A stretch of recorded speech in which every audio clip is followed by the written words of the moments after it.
Sheeeit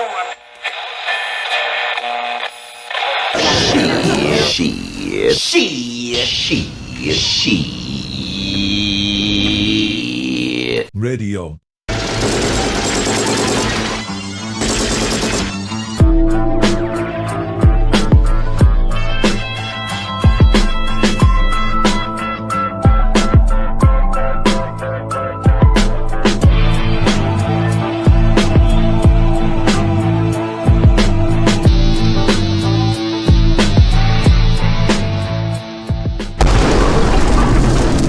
That was fucking great, man.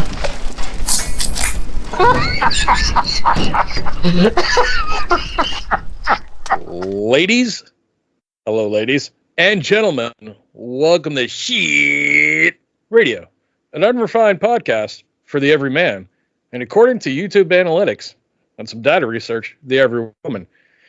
Tonight on the show, it's just me and Liarz. Wasted is one either dead. The Taiwanese authorities have either caught up to him for his, campaign of flooding out local supermarket toilets in Taiwan, or he's on a mission. We don't know yet, but there's no Wasted. We've reached out to him countless times, and we don't know where he is. Now, he might join us mid-show, end of show, or might not join us at all. We've gone months where we haven't spoken to the man. But Liarz, you're here, right? I'm here, yeah, and I'm ready to go. And it's funny that everything that you said about Wasted, it could all be true. It could all be true, and none of it could be true. I mean, I hope he's not dead. I really do.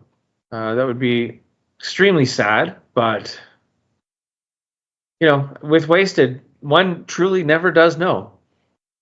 Well, the last time Wasted disappeared, and we're gonna have timestamps in the show. So, folks, if this is what you want to listen to, and you want to listen to one of the topics, just jump to the timestamps. Timestamps are below, so you can fast forward, go right to where you want to go. We're not here to waste your time. We're here to entertain you.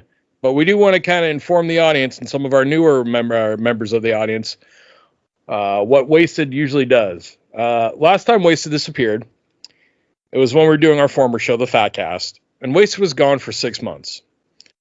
Mm-hmm. Wasted then appeared out of nowhere, said it was visa issues. Hey, that happens. But the fact, during that whole 6 month time frame, he still had a phone. He still had internet connection, but we never heard from him. He later told us that he developed at the time the COVID-19 virus, and he was in the hospital for a few weeks. So we're like, okay, that might take a month off. We still got 5 months of no Wasted. And he's never filled in the blanks of where he was. Another time where Wasted disappeared, and this wasn't for 5 months, this was for a few weeks. And we were all prepared to do a great Wasted show. Like tonight on the show, we were going to have Wasted talk about, he just went to go see the new BadBoys movie. And boy, golly almighty, I tell you what, we really wanted to talk about that movie because that's going to be a flaming pile of shit. But Wasted seemed like he enjoyed it. So we wanted to get his review on it and talk in depth about what that movie's about, why they keep making these sequels, how they could be entertaining.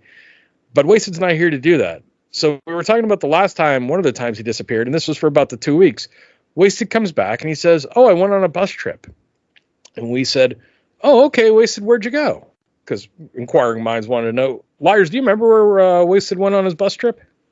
I have a feeling it was to a resort with swinging seniors, wasn't it? Yes. It was a mountain resort for senior citizens, or age 55 plus, which we're not judging here. Wasted's not 55. Nope. He's younger than that, folks. And he went to a resort that was for ages 55 plus up in the mountains that was known as a swingers resort.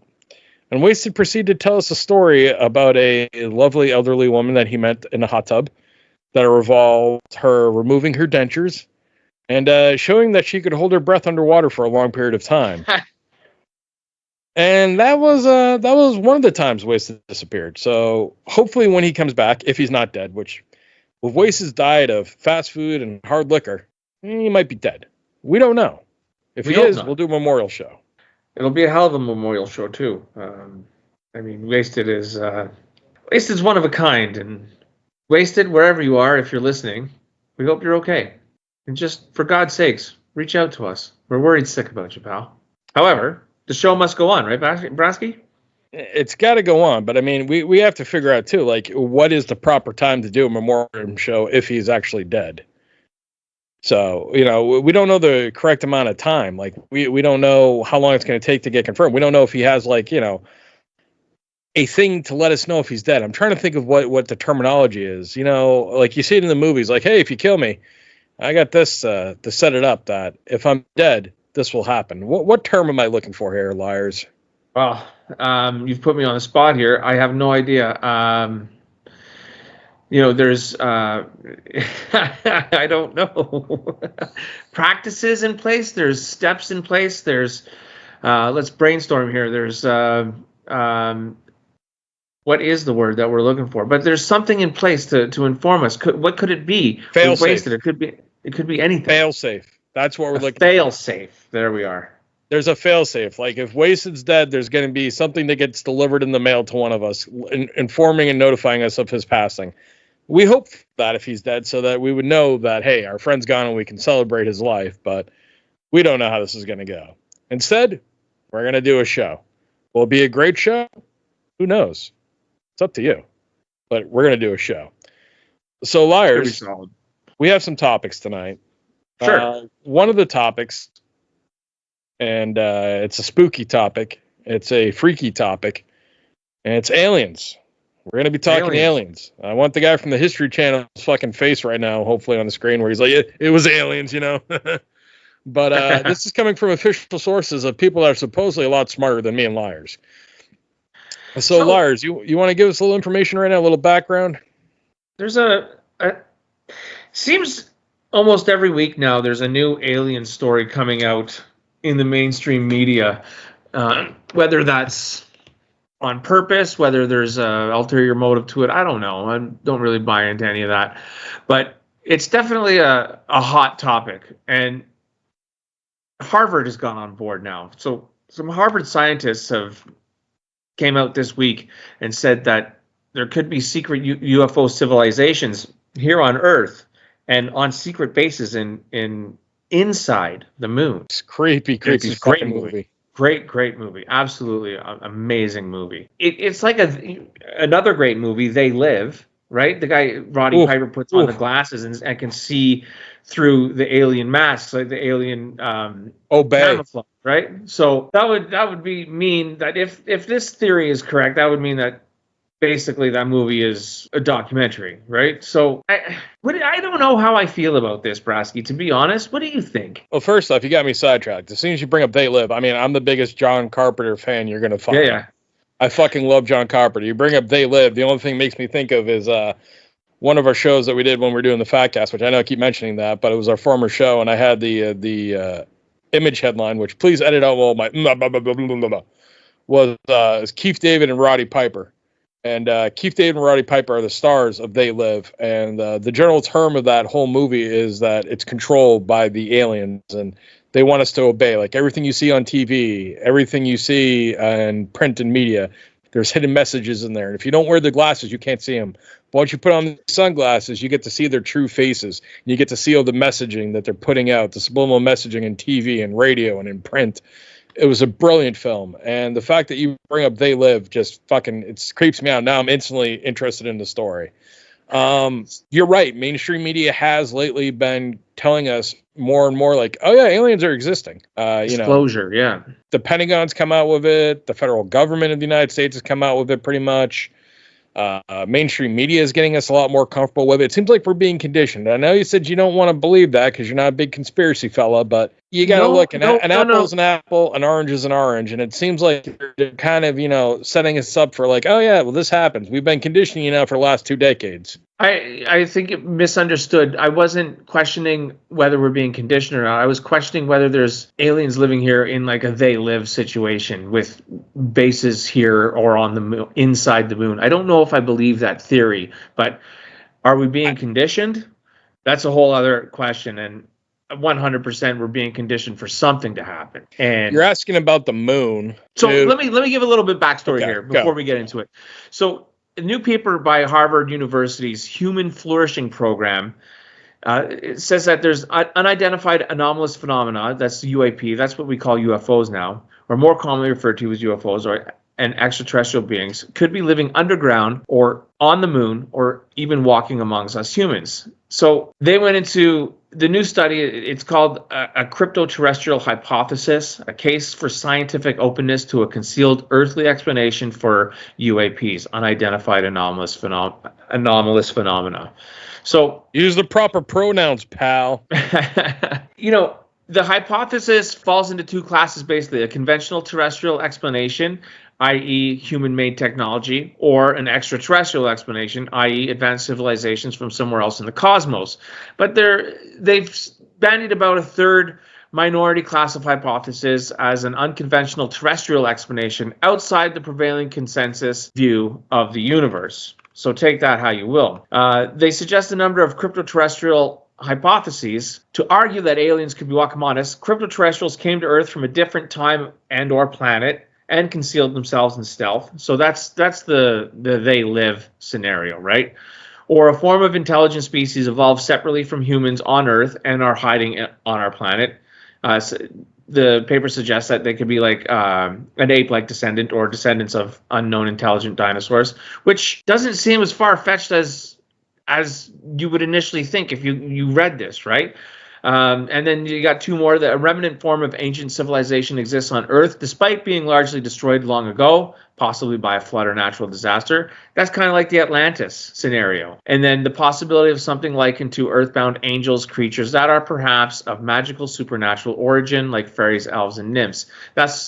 That's almost getting to a religious aspect of it. So, I mean, you're covering all walks of life. This paper is the hypotheses are covering all walks of life, from conspiracy theories to religious fanatics to scientific explanations. So it's an interesting thought, and it's an interesting thought process to think of each of these individually. And when you dive deep into them, each one of them could be as probable as the next one. What do you think, Brasky? I understand, but when you're painting with such broad strokes, you're almost guaranteed to be right because you're just painting it in such a general picture of like, oh yeah, well, this is possible, this is possible. Well, if you make everything possible, then something is possible. You're going to be right on one of them. And if you're wrong, well, then you're stupid and you didn't paint, broad enough strokes. But by your description, it seems they're painting in a pretty broad manner. The thought process of something being on the moon, like in the moon, I think is retarded because there's multiple moons throughout our solar system and the galaxy that we're aware of, that we can see with telescopes and this and that. And our moon pretty much looks the exact same as every other fucking moon. Different size, of course, different mass, blah, blah, blah, blah, blah. But it's pretty much understood it's just the moon. Unless we've been getting lied to, which, hey, I can only go by the education and information that I've been taught and I've, looked into and read myself. But the general consensus of it is the moon's the moon. To think that someone's going into the moon and is doing this big old hollowing out job of the moon and that no one's ever seen it or, that we haven't picked up on it yet is kind of crazy with all the satellites floating by, because it's not just American satellites anymore, Russian satellites or Chinese satellites or government satellites. You have a lot of business satellites. You got DirecTV fucking floating up there and Dish Network. Somebody's going to go, hey, Bob, I was checking the satellite the other day and I was looking at the camera and I saw these weird little fuckers and it looks like they were drilling. One of them was waving at me. It looked like he had lemonade, but you don't hear that. So I think we can eliminate that. The one place, if I was going to look for aliens, you might think I'm crazy here. I don't think it's the moon. I don't think they're hiding among us, even though they could be. They could be. But then again, humans suck. Generally we're kind of rude. We're angry. We're always in a bad, demeanor. It's not a very friendly place right now. So, folks, if you're listening, try to be more friendly to people. Try to show common courtesy and manners. If you do so, they might show common courtesy and manners. You might be looking at a whole fucking Haley Joel Osment paid forward type of situation without the creepy Kevin Spacey starring in the movie. You know what I mean? But try to be a little nicer. But to the point at hand here, I think I know where they are, Liarz. I think I know if they're anywhere. I think I know where they are. Where? I think these bastards are deep underneath the ocean. Because the one place, even though we've been going on it, through it, underneath it, not underneath the ocean, but we've been going underwater. We've been in the ocean for a long time, but we don't have nearly anything mapped out of that water. We have a general idea, but there's vast areas of the ocean we don't know what the fuck's going on. I mean, we lost the fucking 747 MH370, and we still haven't found that. We've been looking for that shit for years, and we had a pretty good idea where it is. Because the ocean's a wild and crazy place, and it's really, really fucking deep. So if you're an alien, let's say you're traveling through the interstellar galaxy here, and you're looking for a safe place to land. You don't want anyone to find you. Well, shit, you're traveling up in space. You've got to figure out how to deal with pressure and stuff. Why don't you park your fucking ship really deep in the ocean? No one's going to see you. So, quick Google search here. The ocean covers approximately 70% of the Earth's surface. It's the largest livable space on our planet, and there's more life in the ocean than anywhere else on Earth. And we've only discovered 29% of it. So that at least over 70% of the oceans are still undiscovered. And to your point, Brasky, dealing with the pressures and stuff, it will probably never be discovered. I don't think it'll be discovered in our lifetimes or my children's lifetimes, because I don't think we've developed a way to deal with the fluctuating pressures of the ocean and to actually get something down there that will be able to withstand all the pressures of the ocean. Yeah. I mean, look at it that way. You just said 71% of the ocean's unmapped, and we don't know what the fuck's going on down there. You also mentioned an interesting part, too. The majority of all life's living beings live in the ocean. So if you're coming from another galaxy and you want to start, experimenting and fucking around with stuff, are you going to go where all the living shit is? Or are you going to go where it's not? So there's a couple really interesting sightings of aliens. So one is a Brazilian tribe in, I do believe it was 2023 in November. The video was shared featuring two indigenous Brazilians from an Amazon tribe near the Peru border, and we can link this. We can link this video in our show notes. It's available on YouTube, and the interview raised the topic of aliens, but the natives, they didn't know. They seemed unfamiliar, right, with the term and what he was talking about. However, when they showed a picture of like your typical gray alien, that's your alien that everybody thinks of when you think of aliens, with the big eyes and the narrow jaw. The tribes people immediately recognized it, and they refer to it as Makun Awabu, and it basically means people that live in the earth. So, do they know something that we don't know? Have they seen them before? It's definitely interesting, because these are tribes untouched by our civilizations, right? Liarz. Thoughts? Yes. I want you to do me a favor here, okay? Describe to me how people generally describe aliens. Like, what do they look like? Short, okay. Yeah, for sure. Short, gray, no nose, big eyes, big head. Okay. Now do me a favor. Describe what a dolphin looks like. Yeah. I don't think a dolphin has a big head like an alien, though.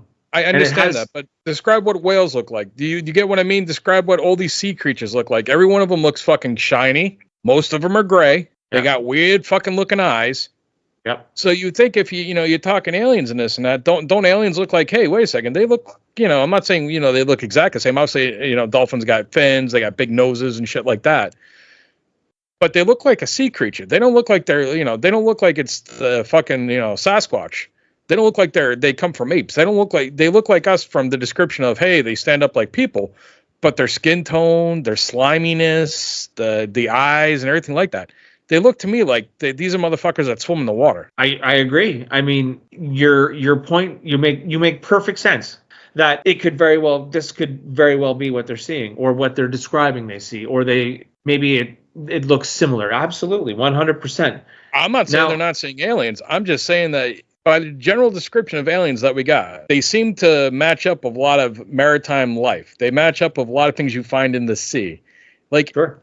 Aliens in particular, like when you're talking about octopuses or all the weird shit you find, like jellyfishes and stuff, all that shit looks incredibly alien, okay? It seems that aliens have more in common with stuff that you're going to find in the ocean by their descriptions and by kind of what they would do than you'd find in primates, humans, things that walk on the land. That's kind of what I'm getting at. Like, I agree with you on the point that if they're going to live anywhere on this earth, why not live in the sea or in the water? Because they could live in complete anonymity there. Nobody's going to find them there. And they know that. I mean, don't you find it funny that one of the guys that likes to do like alien movies, okay, this guy likes doing alien movies. He made the movie Aliens, okay?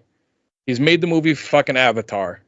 But he also made Titanic, so he knows the water. He actually, he went with Dr. Ballard from Woods Hole in Massachusetts and, really went down to go look at the Titanic. James Cameron's who I'm talking about here, folks. Right. Terminator. And James Cameron made another movie. What was that movie called, Liarz? 1986, 87, I believe. Ed Harris stars in it. Mary Elizabeth Masterson.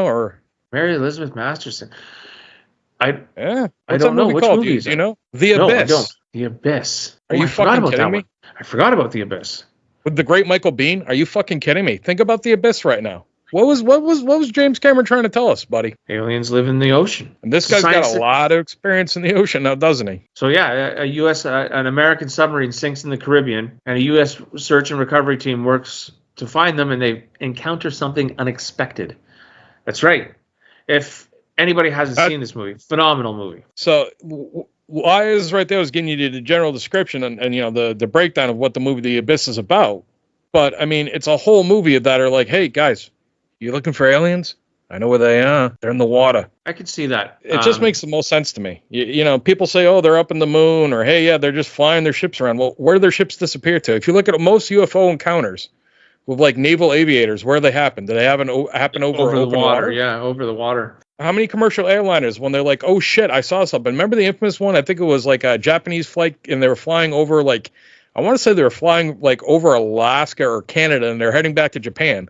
And I don't know this one. Yeah. Oh, yeah. Well, I'll try to look it up here in a second. But it was one of the major UFO encounters. It was back on the TV like all the time. They made a quick documentary about it. It was on the History Channel. It was on Unsolved Mysteries with the great Robert fucking Stack. But a lot of the sightings that happen, a lot of them that you're going to be hearing about, they're all either over the water or right by the water.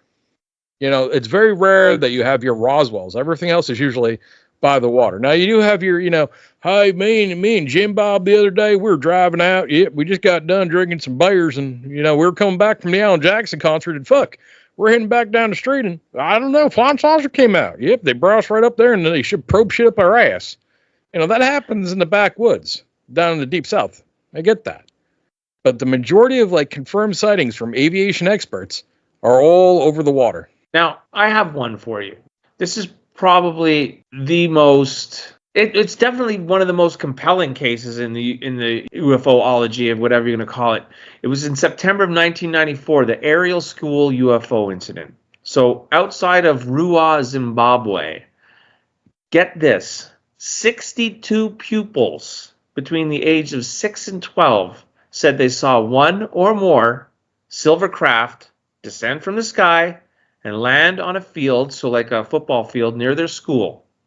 Some of the children claimed that one or more creatures dressed all in black then approached and telepathically communicated to them with a message of environmental theme, frightening them and causing them to cry. 62 children between 6 and 12 saw something that day. Whether or not they saw aliens, I don't know, but there is no doubt that they saw something. What do you we can get into some details of the incident, but I mean, I think we got the gist of it right now. So what I was doing right now, let me pass on this to you, because we're going to link this in here. This was Japan Airlines cargo flight 1628. This is the incident that I was talking about. I'm going to send it over to you so you can get a quick gander on that. But what you were talking about, when you have that many people observing a situation like that, you also have to imagine what they're used to seeing. If they're from, sure. I'm not trying to shit on anyone, but seeing technology, if you would have shown somebody from Zimbabwe a fucking stealth bomber back in 1980, they would be like, oh fuck, that's a UFO. Yeah, well, hold on.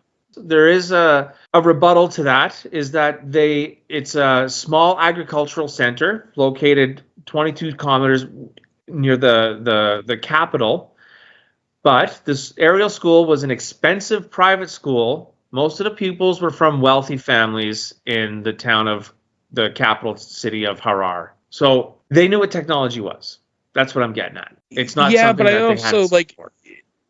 For instance, it depends what you're dealing with the government and what they're doing, what testing grounds, what militaries you're dealing with. I don't think that the capabilities have really been discussed of what, the United States military really has, like when it comes to drones and UAVs and things of that nature. So, I mean, a lot of shit that, I know we talked about it on a past show where we brought up the Aurora project, where, pretty much what people were seeing over the, in Vegas in the 90s was probably just a fucking spy plane. It looks just like it. It's right by where it would have been based. And it made the news like, oh, look at these 3 triangles that are in the air. It's like, yeah, dude, that's a spy plane. It all depends on what's going on in the area. I lend more credence to things of like people that are really experienced in aviation or military themselves speaking, because they have a general idea of what's actually out there compared to any civilians. I mean, you could tell me it was civilians from fucking Beverly Hills that saw it. I'd be like, well, what's they're flying Cessnas. What is their, experience level of seeing something that's unidentified? So I don't discredit it, but I don't exactly go, oh, wow, I'm hooked. You know what I mean? You got to be skeptical of these things. That's my general feeling. It's to err on the side of caution, for sure. And I do agree with you. See, this is the thing, right? So they say they see a cylindrical shaped object, and they say people got out. All of that's possible. It doesn't mean that it's alien. It's just the U.S. government loves to fuck with people, dude. They have a division, probably we don't know. It's called the Division of Fucking People Bureau. It's hey, you guys bored tonight? Yeah. You want to take up this new fucking project we've been working on? Yeah. Okay. Well, make sure you put on those really fucking wacky suits. Why? I'm bored. People do weird shit when they're bored. You don't think the guys back in the day flying the the F-17 or the B-1 were like, hey, listen, let's fly by a little bit low on this farmer's house. Why? I really want to fuck with this guy, see what he's going to do. Let's talk about the Japan Airlines cargo flight 1628, the one that you brought up. Yeah, because, dude, back in the day, I used to watch Unsolved Mysteries because it was on during the day and shit. And because I was a latchkey child, my dad used to work like 70 hours a week. I was a single, I got raised by a single parent. Like, fucking TV was my mother. So I'm telling you right now, like Unsolved Mysteries on and Robert Stack was telling me some shit, I was all in. Absolutely. And so this is one of the stories that was big on Unsolved Mysteries. Yeah. This took place in November of 1986 during a flight from Paris to Narita International Airport. So the pilot described two small ships and a mothership outside his window. And the FAA said they only saw flight 1628 on their radar, right? Two other planes nearby saw flight 1628 and no other objects. So only the plane is seeing this. Only 1628 is seeing this. Everybody, two planes around him and the FAA, nothing is showing up for them. So FAA investigation characterized it as a UFO repeater, whatever that means. The pilot, Captain Kenji Terasuchi, reported seeing the three identified objects flying parallel and then very close. News media of the time reported that. What's that? Parallel. You said parallel. Parallel. Sorry. News media at the time reported that Terasuchi referred to the objects as two small ships and a mothership, and as two small ones and twice the size of an aircraft carrier. After 6 minutes, he radioed the Anchorage FAA, who advised him to take evasive action. Dude, this is crazy. The FAA is telling him to, run for cover, basically, right? So the military radar images were later showed up and is dismissed as clutter and an object that showed up on I don't know, man. They're just so quick to dismiss it. And again, to my point before, just because you're seeing something out there, it doesn't mean it's aliens. It like you said, Brasky, it could be the U.S. government fucking with them. They're over Alaska. It could have been the Russians doing something. Who knows, right? I don't think it's the Russians, dude. I mean, I've been looking at their fucking military tech, and they're getting their ass kicked by a fucking neighboring country like Ukraine right now. So, I mean... Yeah, but go back to 1996. I think we vastly overrate the Russians. I mean, go back to 1996. They weren't always getting their ass kicked. I mean, they did have some technology. That's the whole race to the moon, right? The moon landing was a race for space authority, right? So it was down to the wire. It was going to be the U.S. or it was going to be Russia, and the U.S. happened to win, right? So the Russians did have at some time some kind of space program and some kind of technology. So going back to 1996, which is 30 years ago now, just about, it's not that much of a stretch to think that they could have had something up there. I mean, sure. I mean, I just don't want to be, trying to spread false propaganda. Because, absolutely not. Absolutely not. I mean, I just look at their supposed stealth military planes they have now, like the Sukhoi 57, and it's not too great. So I think that the United States is just leaps and bounds, and that's just because we spend so much fucking money. I mean, we spend so much money on our military and we literally imported all the Nazi scientists from fucking Nazi Germany to, build NASA out. So we just are far more advanced. Now, do I think the Chinese could possibly be in that area and been fucking around with stuff? Sure. Maybe the Soviets were fucking around with some experimental fast aircraft, some fast spy planes. Sure. I'm not completely disagreeing with you. I just lend credence. Like you're saying it's by Alaska. It's like, Yeah, that kind of seems like an area, if I was the U.S. government, where I'd be doing all my, like, my testing and shit, because it borders Russia, it's right by China. If you really want to see how shit's going and, really want to test out, your newest and latest stuff, you're going to want to do it in an area where it's like, okay, we can land it at the Air Force Base here, and then we can fly over, and we got our territorial water, so if anything goes wrong, we can drop the plane there, and if everything's going well, we can go out and we can just barely cross over into their airspace and then turn back, Absolutely. And again, this just reinforces my original point, and yours as well, that it could be like it could be anything. It doesn't have to be aliens, right? It doesn't. Or it could be aliens. It probably isn't aliens. To be honest, it probably isn't aliens. I don't know how much I believe in aliens anymore. I think it's the U.S. government, most of it. I think it's either the U.S. government or the Chinese government, like you said. I think most of it is government made, and I don't know about aliens, man. Let me ask you this, I don't know. Let me see if I can win you over, okay? Do you know at least an adequate amount about World War II, like the planes, the ships, all that kind of stuff, like the submarines, aircraft carriers, and all the planes we had? Yes. Okay, so explain to me how in less than 20 years you go from fucking having planes that are pretty much the same as car engines or big truck engines to fucking having the SR-71 Blackbird fucking cruising by doing a couple mocks. I mean, dude, there had to be something that happened that made that leap in technology to get to where you have submarines that have really no signature, where you have planes that are completely stealth, where we went from having stoves that were just basically gas stoves, which, Cardi, God bless you and your gas stoves, and I hope you have them forever, brother. But where you had those things there, it's like, oh, no, now we have induction cooking. Now we have cell phones. Now, literally, you're up in Canada, and I'm in the America here, and we're talking instantaneously. Technology is taking such a giant leap. And I know you could say, well, you had the Industrial Revolution. You have these times in history where you have these giant leaps. But, buddy, it happened in such a short period of time for us to jump so far ahead. I think it happened when they split the atom.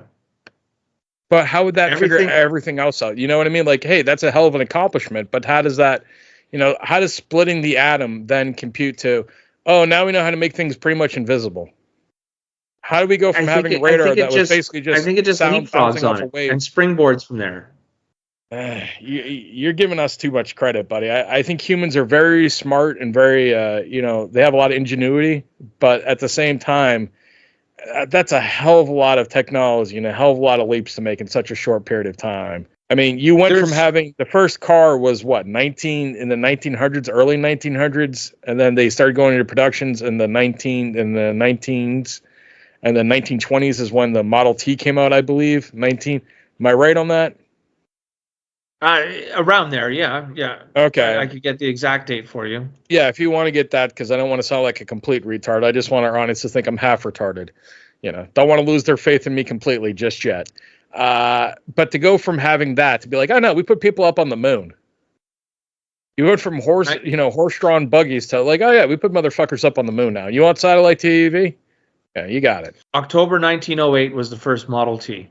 So I was right at the beginning, but the mass production really started hitting in the 20s, right, where it became, more than a couple dozen people had them. Yes, absolutely. Cool. It went right to the end of or mid 1927. So yes, first mass production. It was the first mass affordable automobile, which made car travel basically available to every middle class American, right?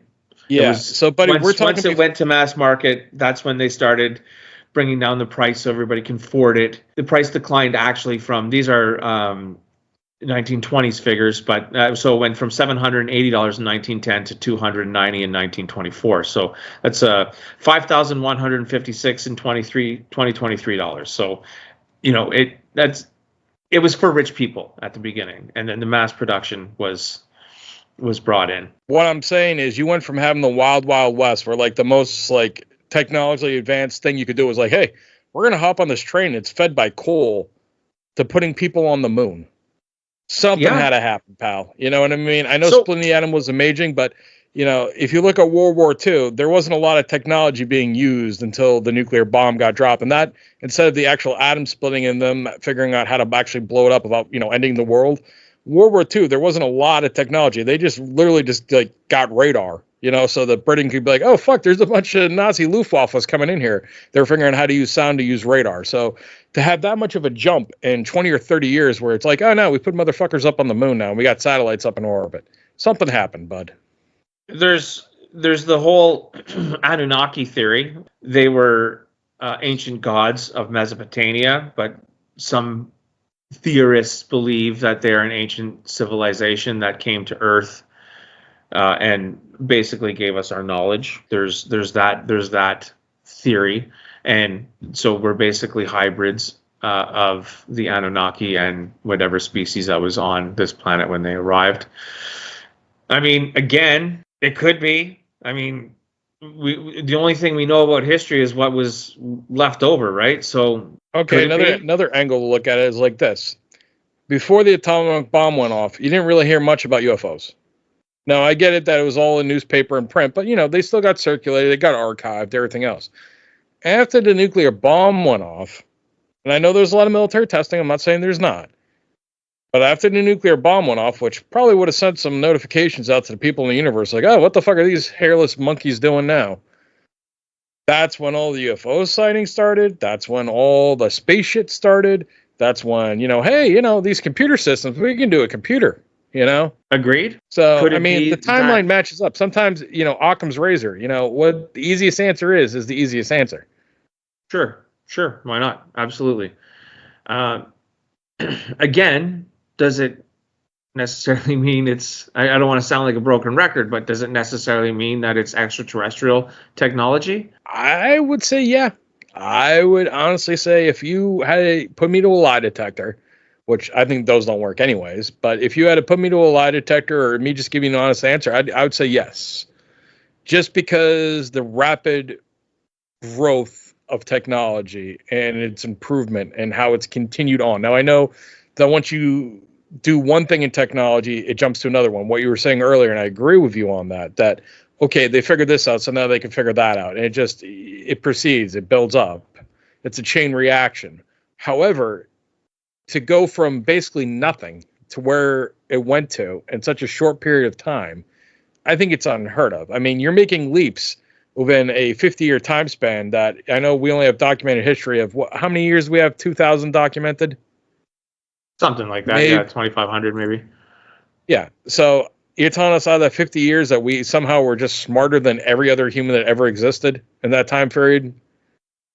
Like everything just hit perfectly, just that right time frame to be that much more advanced than everyone else? I mean, evolution, who knows? I'm not trying to disagree with you. Opposed to the idea of extraterrestrial help. I do have breaking want to news. Exhaust all other possibilities before I accept it. All right, Liarz, I have breaking news, so we might have to do an edit at the beginning of the show, or we might just let it run. Ladies and gentlemen, I've just been informed that I don't know how to say this.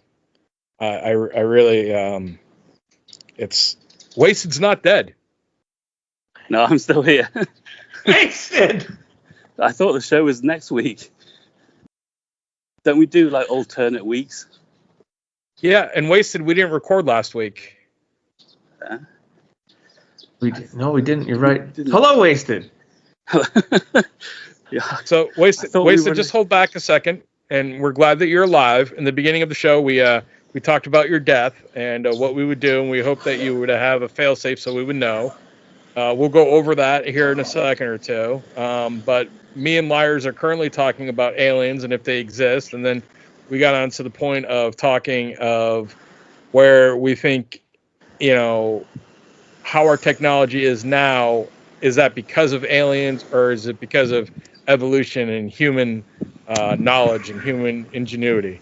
So we're having a deep philosophical conversation, and now we've entered in our drunk English fella from Taiwan.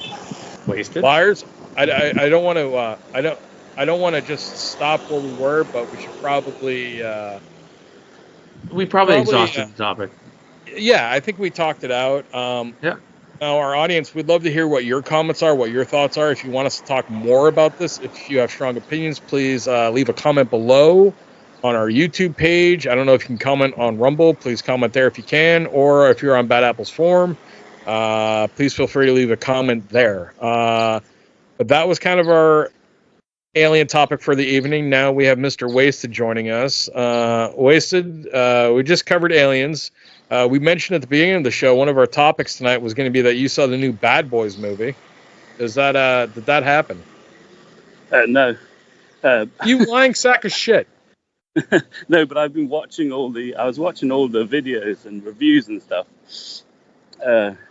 And I decided, like, I think I made a mistake because I decided not to go see it in the theater because it's like not like a really big director or whatever, you know, like Megalopolis, or it's not Coppola or Nolan. So I didn't think it was worth it.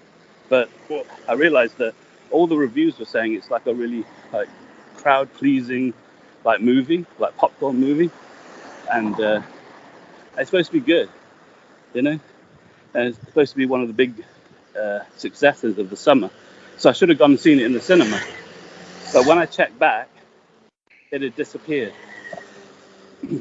I think when they ordered the movie here, they thought they were trying to order the Planet of the Apes, but they ordered like Bad Boys for Ride or Die, but they only put it on for a short while. Do you remember Tia Leoni? Yes. What about her? Hello? Hello? Remember in What's happening? Bad Boys 1? Tia Leoni? I don't think she's in the new one, Ride or Die. That's what I remember from Bad Boys 1 in like 1996 or something. But supposedly Bad Boys for Life is actually good. Can I make a confession? Folks, I've never seen a Bad Boys movie. They're so good because it's basically like Don Simpson and Bruckheimer and Michael Bay. So I they're like the can't old school stand 80s. Both of those guys. I can't stand. Yeah, I don't normally. They're not like arty directors, but they did The Rock, didn't they? And Don Simpson is like a classic Hollywood producer, like. Who's the guy? What's his name in it? Don Simpson. No, the actor. It's Will Leoni. Smith and what's his face? Oh, Martin Lawrence. Martin Lawrence, yeah. Yeah, that's right. Both of those guys I can't stand. Any movie dude, they're in, I love Martin Lawrence from Martin and Big Mom. I loved Martin Lawrence from the show Martin back in the day because, I'm a Northeastern kid, and so we grew up a little more urbanized than some of you folks, aka Canadians.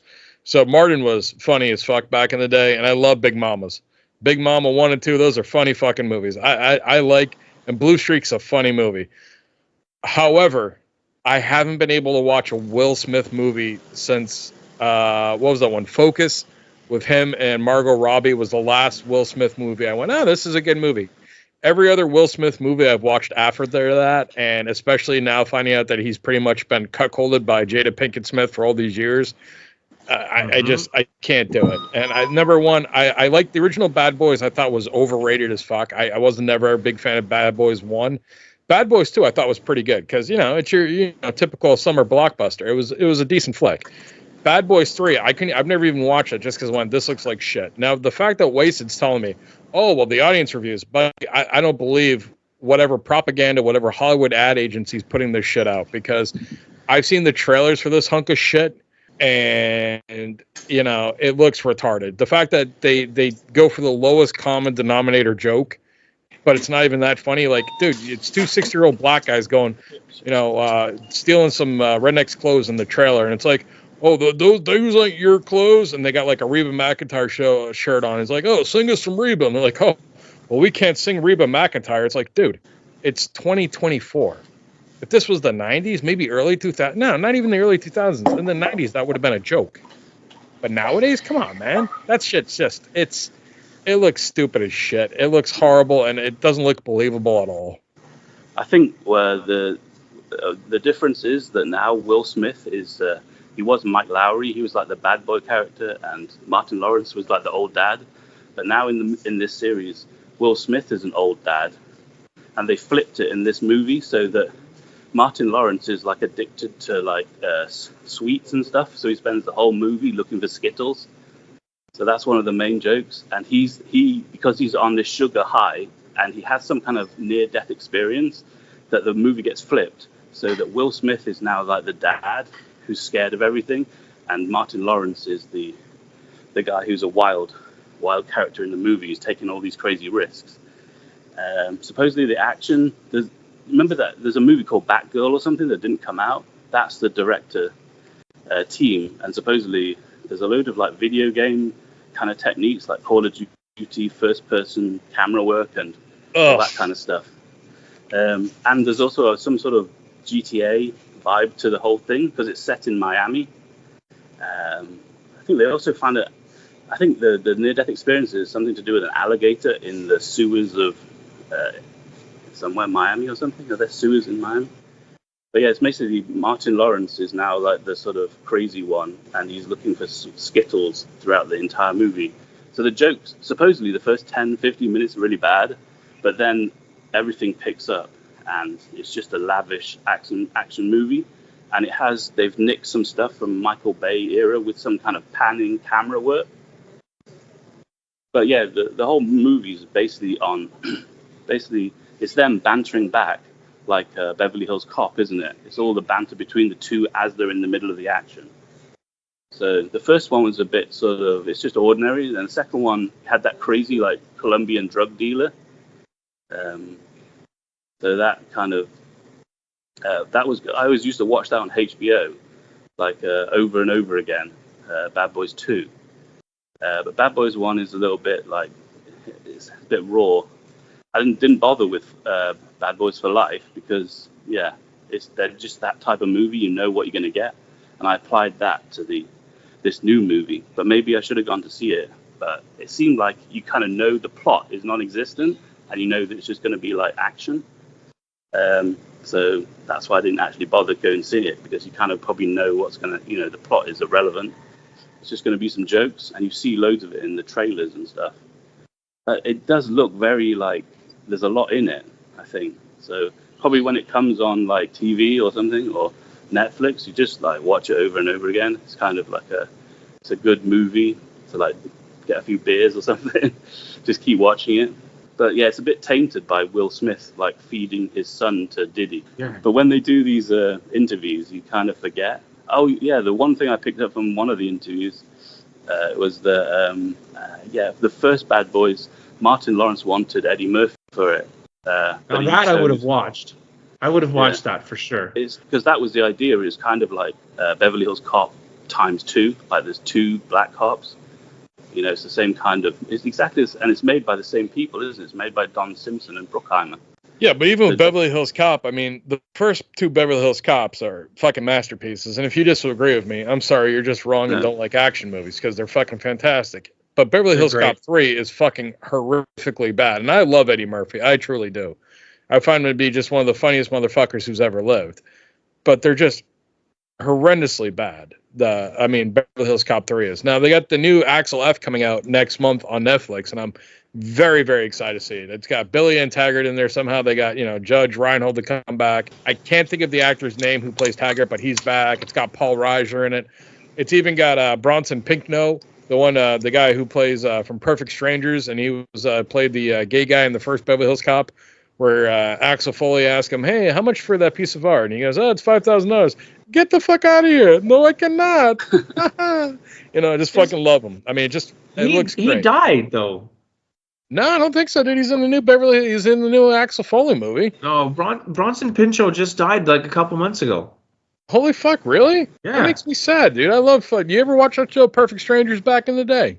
Are you talking about Balky? Yeah, Balky Bartolomé, absolutely. That guy, he died. He's in True Romance. Oh, I think I'm mistaken. Balky didn't die. I would have. That's so weird. Is this like a Mandela effect? I thought for sure he died. Bob Saget died. No, Taggart's not dead either. Bob Saget. Maybe I'm mixing him up with Bob Saget. Maybe I am. Bob Saget died, yeah. Yeah. I think. That's got to be what I'm thinking here, dude, because, Bronson Pinchot is not dead. I mean, that'd be something that, your friend Brasky here would have a really hard time over. No, he's alive and kicking, buddy. He is alive and kicking. Yeah, let me see who Taggart played real quick here, because I don't mean to fuck over people and not let them know. John Ashton. I mean, Taggart is 76 years old. God bless him. So, I mean, I'm looking forward to the new axelf movie. It's not that I hate action movies. I love action movies. Like Top Gun Maverick, I think is one of the best movies that's come out in the last 20 years. That movie fucking kicked ass. But the new Twister movie, I'm totally into seeing the new Twister movie. Twister looks fucking cool. But BadBoys is just like, how many movies you're going to make? Like, Transformers got into a problem with this, too. First two Transformer movies were really good. The third one's, ugh. The fourth one's even worse. And then, the last one they made last year, it was a little bit woke, not going to lie, but I enjoyed it. It had some great hip-hop in it. I'm trying to think what it was called. Can you guys help me with filling some air in here as I'm looking up the old Wikipedia so I don't bore the shit out of our audience here? Speaking of woke, you guys are Star Wars fans. I don't want to take this. I do want to talk about this, though. Let me interrupt you real quick. Let me interrupt you real quick so we can go on the Star Wars binge where we can talk about the Scissor Sisters here. But Transformers Rise of the Beast. It had a little bit of wokeness to it, don't get me wrong, but overall the movie was very enjoyable. It had a lot of great hip-hop from the 90s in it, great soundtrack. It was a fun movie. That's a good summer franchise to watch. So I just wanted to tell the folks the name of the movie. But you were going to talk about Star Wars and the Scissor Sisters, so let's go. Okay, I am not a Star Wars fan. I don't know what's going on in Star Wars. I don't follow it, but I'm hearing a lot of bad press about this new show. Is it called Acolyte? Yes. And how it's basically ruined the franchise and basically negated the first 3 movies from the 70s. They no longer count. I don't know because I haven't watched that movie. The last Star Wars thing I watched, and I'm going to get a lot of hate for saying this because I really liked it, was I watched the Solo miniseries they did on Disney, and I absolutely not Solo, Jesus Christ, the Obi-Wan series. And I loved the Obi-Wan series they did on Disney. I thought that was really good. And the first 2 seasons of Mandalorian were fucking great. The last season of Mandalorian sucked. Rogue One's a good Star Wars movie, but I've hated the new trilogy. I hated every bit of it. The way that they made Luke Skywalker a miserable asshole really bothered me. The fact that they made Kylo Ren just a moody, emo asshole bothered me. The fact that they couldn't figure out what to do with Rey, and eventually they just had to go back to like, all right, let's bring back the Empire, and yeah, it's his granddaughter, and they just made her so unlikable. They didn't give her anything to root for. They didn't really make her have like a struggle. If you look at great movies with really strong women in it, you look at Sarah Connor from Terminator. She started out as a victim, scared to death. Everyone can relate. I mean, I'd be scared shitless too. And then by Terminator 2, I mean, she's a fucking animal. She's more of a man that, like, not saying she's a woman. God bless her, Linda Hamilton's a beautiful woman. But she's more manly and more badass than I'll ever be in my fucking life by the time we hit Terminator 2. Sarah Connor, by the time he hit Terminator 2, was ready to go fuck shit up.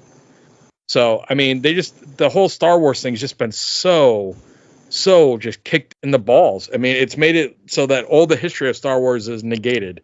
They've been rewriting it as they go. They keep trying to make it more woke and more stupid. Supposedly now the Force was born out of, I guess a group of witch sisters got together and somehow made the Force, and it's like oppressive and bad. Can you guys give me more information on this? Because I've just been reading stuff on it. I don't have a Disney subscription, so I'm not watching it, nor would I. But it seems like they're just trying to send out social messaging instead of telling good stories. I only really watched or know the first 3. After Jedi, I only watched the first one of the prequels, and then I watched some of the newer ones. When Han Solo comes back, but I didn't really watch them enough to know what was going on. And then one where Luke died, and that was it. That's all. But I played a video game, Attack of the Clones, on Game Boy Advance. That was quite good. But there was most Star Wars animation that was pretty good. Yeah, I mean the animation one with the. They had the Clone Wars, which I know a lot of people like our friend Cardi over at Bad Apples. He absolutely loves Clone Wars. He can go in for hours talking about how great the show was. I know growing up, I had a lot of friends that were big Star Wars fans. They'd read the books, they'd buy the toys. The the trilogy that George Lucas came out with, the prequels.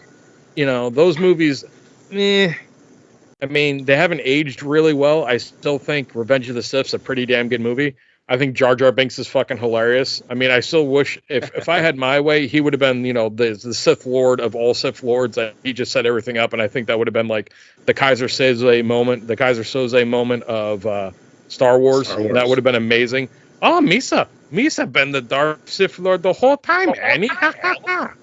That would have been fucking incredible. But Jar Jar Binks is the best-selling toy. I don't care. Screw anyone. Jar Jar rules. I've never seen the movie with Jar Jar in it. I just know who he is. Yeah, he's great. Misa gonna go get hurt, Annie. I mean, Lucas directed it though, didn't he? And yeah, the first first prequel it's supposed to be a decent, and more of an adult-themed, decent standalone movie about a princess or something. But it's really slow. It's like after waiting all that time. What movie? It's kind of like China. The first prequel is supposed to be like The Phantom Menace. Decent. It's supposed to be a decent, it's more of a sort of adult movie though. It's like waiting.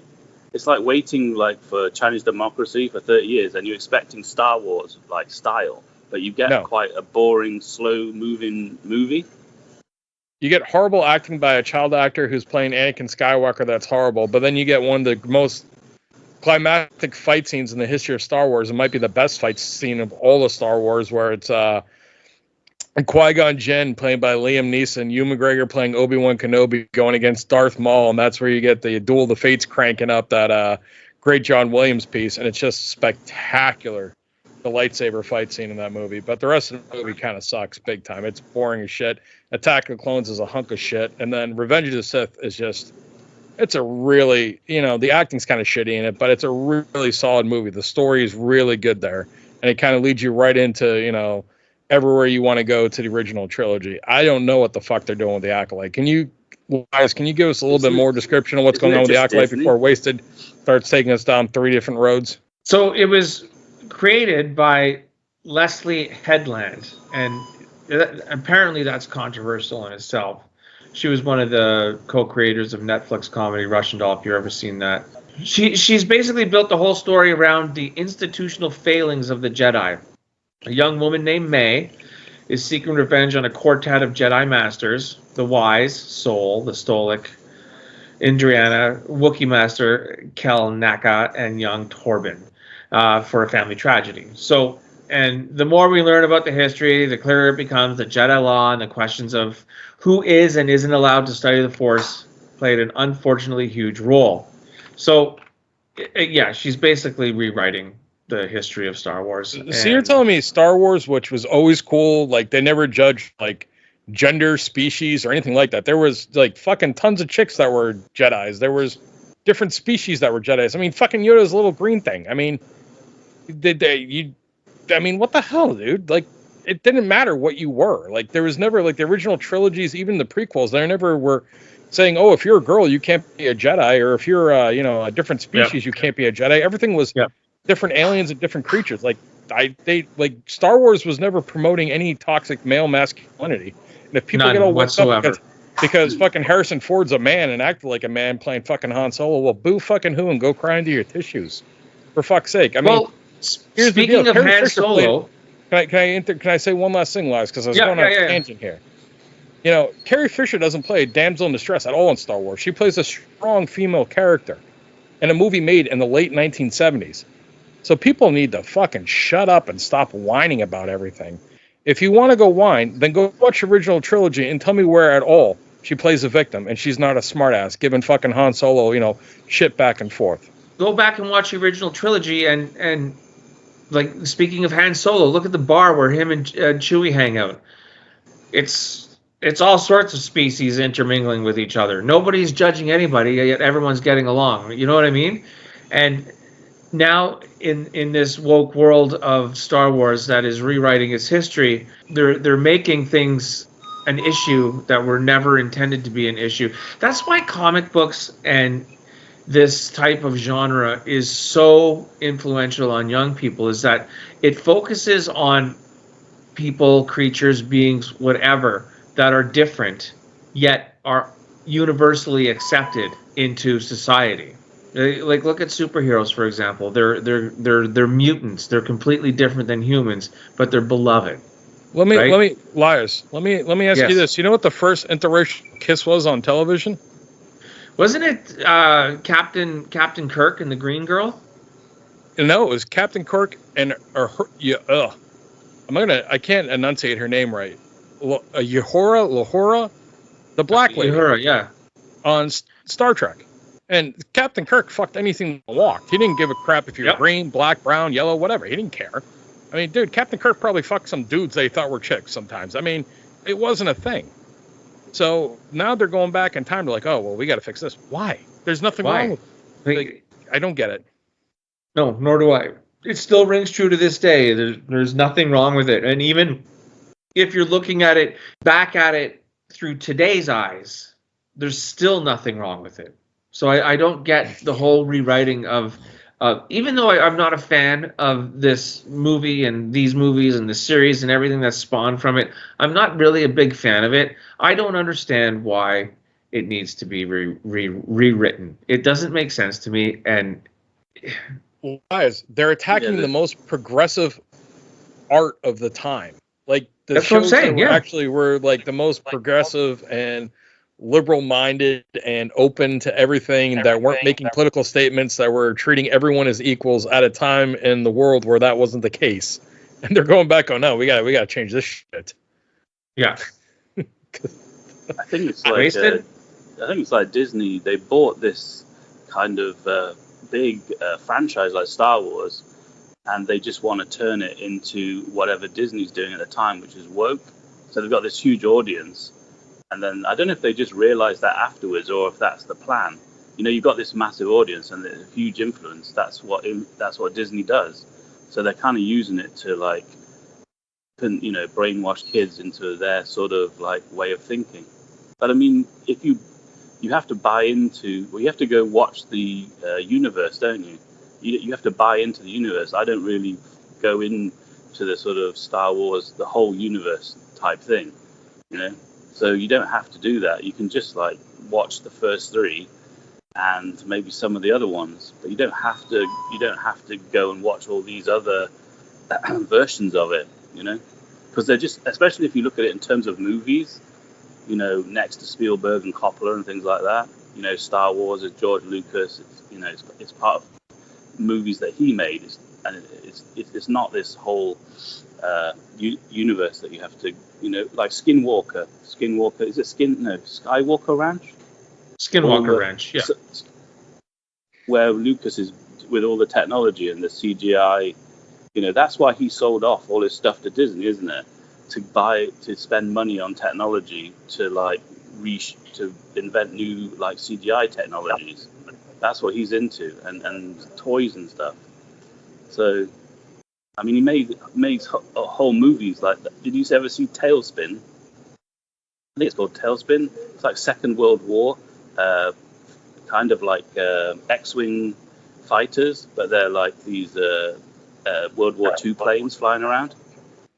And he used all this new technology that he'd been developing, and all he cares about is like, you know, the footage, the new kind of footage he can make using his new technology. So he's not really that bothered about stuff. I don't know what does he actually think about all the woke stuff that they're doing to his stuff? Is he just like kind of handed it off and doesn't care? Or does That's a good question. I'm sure he said something like, I don't really believe in all this stuff.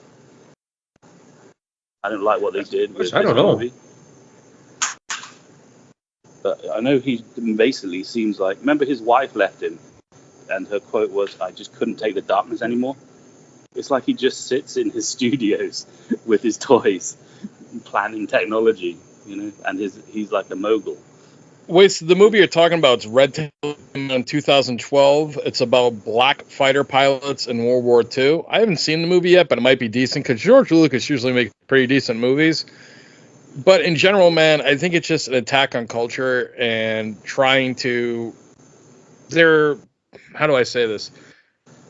They're intellectually void of any substance. They don't have any new creativity. They don't have a way to expand the story in a creative way. So now they just have to frame it around their ideology, which that doesn't make for an entertaining film, which just like the show, movies, television, any form of entertainment is supposed to be your escape from the real world, not to shove real world issues down your throat, especially in movies that are supposed to be, or shows, or any form of entertainment that's supposed to just be, fantasy. Star Wars is not like, this is practical. It's not like, for example, the Tom Hanks movie Philadelphia. That's a movie that had to make a statement, but you can't compare that to a movie like Star Wars. Star Wars is about, these mythical knights fighting with using magical forces up in fucking, outer space and with different aliens and creatures. I mean, it's not the right place for it, nor it's the right setting. So I think it's losing its audience. But at the time, George Lucas and all those kind of Hollywood liberals, they saw Star Wars as like, he was trying to pull it off as like Star Wars is like a metaphor for fighting, liberals fighting the right wing government. Yeah, but here's the deal. It didn't come off that way to the audience. So if you want to have that as your idea, as long as it comes off enjoyable, I don't care. Like, I don't care. Like, I can watch a TV show and it will have a message in there that I might not agree with, or some of that, pertains to my interest. But as long as the overall product is entertaining and enjoyable, I don't really give a shit. I think I think that's how everyone feels. I think everyone nowadays. Yeah, I think everyone nowadays. It's our culture. We're the ones that, not we, but people nowadays are more ideological. So if they did see Star Wars back then, maybe the right wing nowadays would sort of have a problem with it and say, I don't know, you make Leia a hero. Wasted. I think you're putting too much thought in it, man. I think that divide is only on the extremes on both ends. I think the majority of people are, more with it. On social media, maybe. On social media, there would be a big argument about the original Star Wars. Yeah, but on social media, there's an argument if tomato soup's good or not. I mean, on social media, there's an argument if the sky is blue. You're talking about social media. They would call Lando Calrissian a pimp. You know what I mean? They would say it would be a black stereotype. Okay, but why does that matter? Like, you get what I mean? No, I'm saying, I know that. But I'm just saying. Wasted. If you're only relying on what people who are screaming into the void are saying, then you're not really getting a general perception of what reality is. I think that's what happens a lot of times now with folks, is they only look to find information or opinions that agree with them, and you have a lot of people that are screaming into the void, just spewing utter nonsense, where people aren't trying to appeal to the mass general audience, is kind of my point of view on the matter. But this is really getting to be more not entertaining and, kind of ugh. So I'm going to kind of kill the Star Wars topic, because right now I think we got to the point that this is just boring as shit. So let's move on to something else. Wasted. Right now, Liarz is taking a piss. He doesn't want the audience to know. So he's got his mic muted and he's out taking a piss. So we're going to rat him out on that. So when he gets back, we'll confront him. But Wasted, what are you doing today? Are you at the 7-Eleven? Yeah, I just got up, so I'm only half awake. All right. Hey, Liarz. Yeah. Just so you know, when you were gone, I let the audience know that you went away to go take a piss. Just so you know. I heard. Okay. I was walking back. That's all good. I don't care. It's all good. I had to pee. Well, that's all right. I had to get off the Star Wars subject because Wasted was going into just fucking the void of what idiots are screaming about on social media from both sides, which truly, if you're going to focus on that, your mind's just going to be completely fucked up because people are just ugh. So I think a fun topic to talk to Wasted about would be the topic what's going on with the upcoming Olympics over in Paris, France for 2024. Liarz, can you tell us some of the latest updates that are happening over in Paris? I know one of the updates is quite funny. So Paris has done away with air conditioners for the upcoming Summer Olympics in an effort to go green.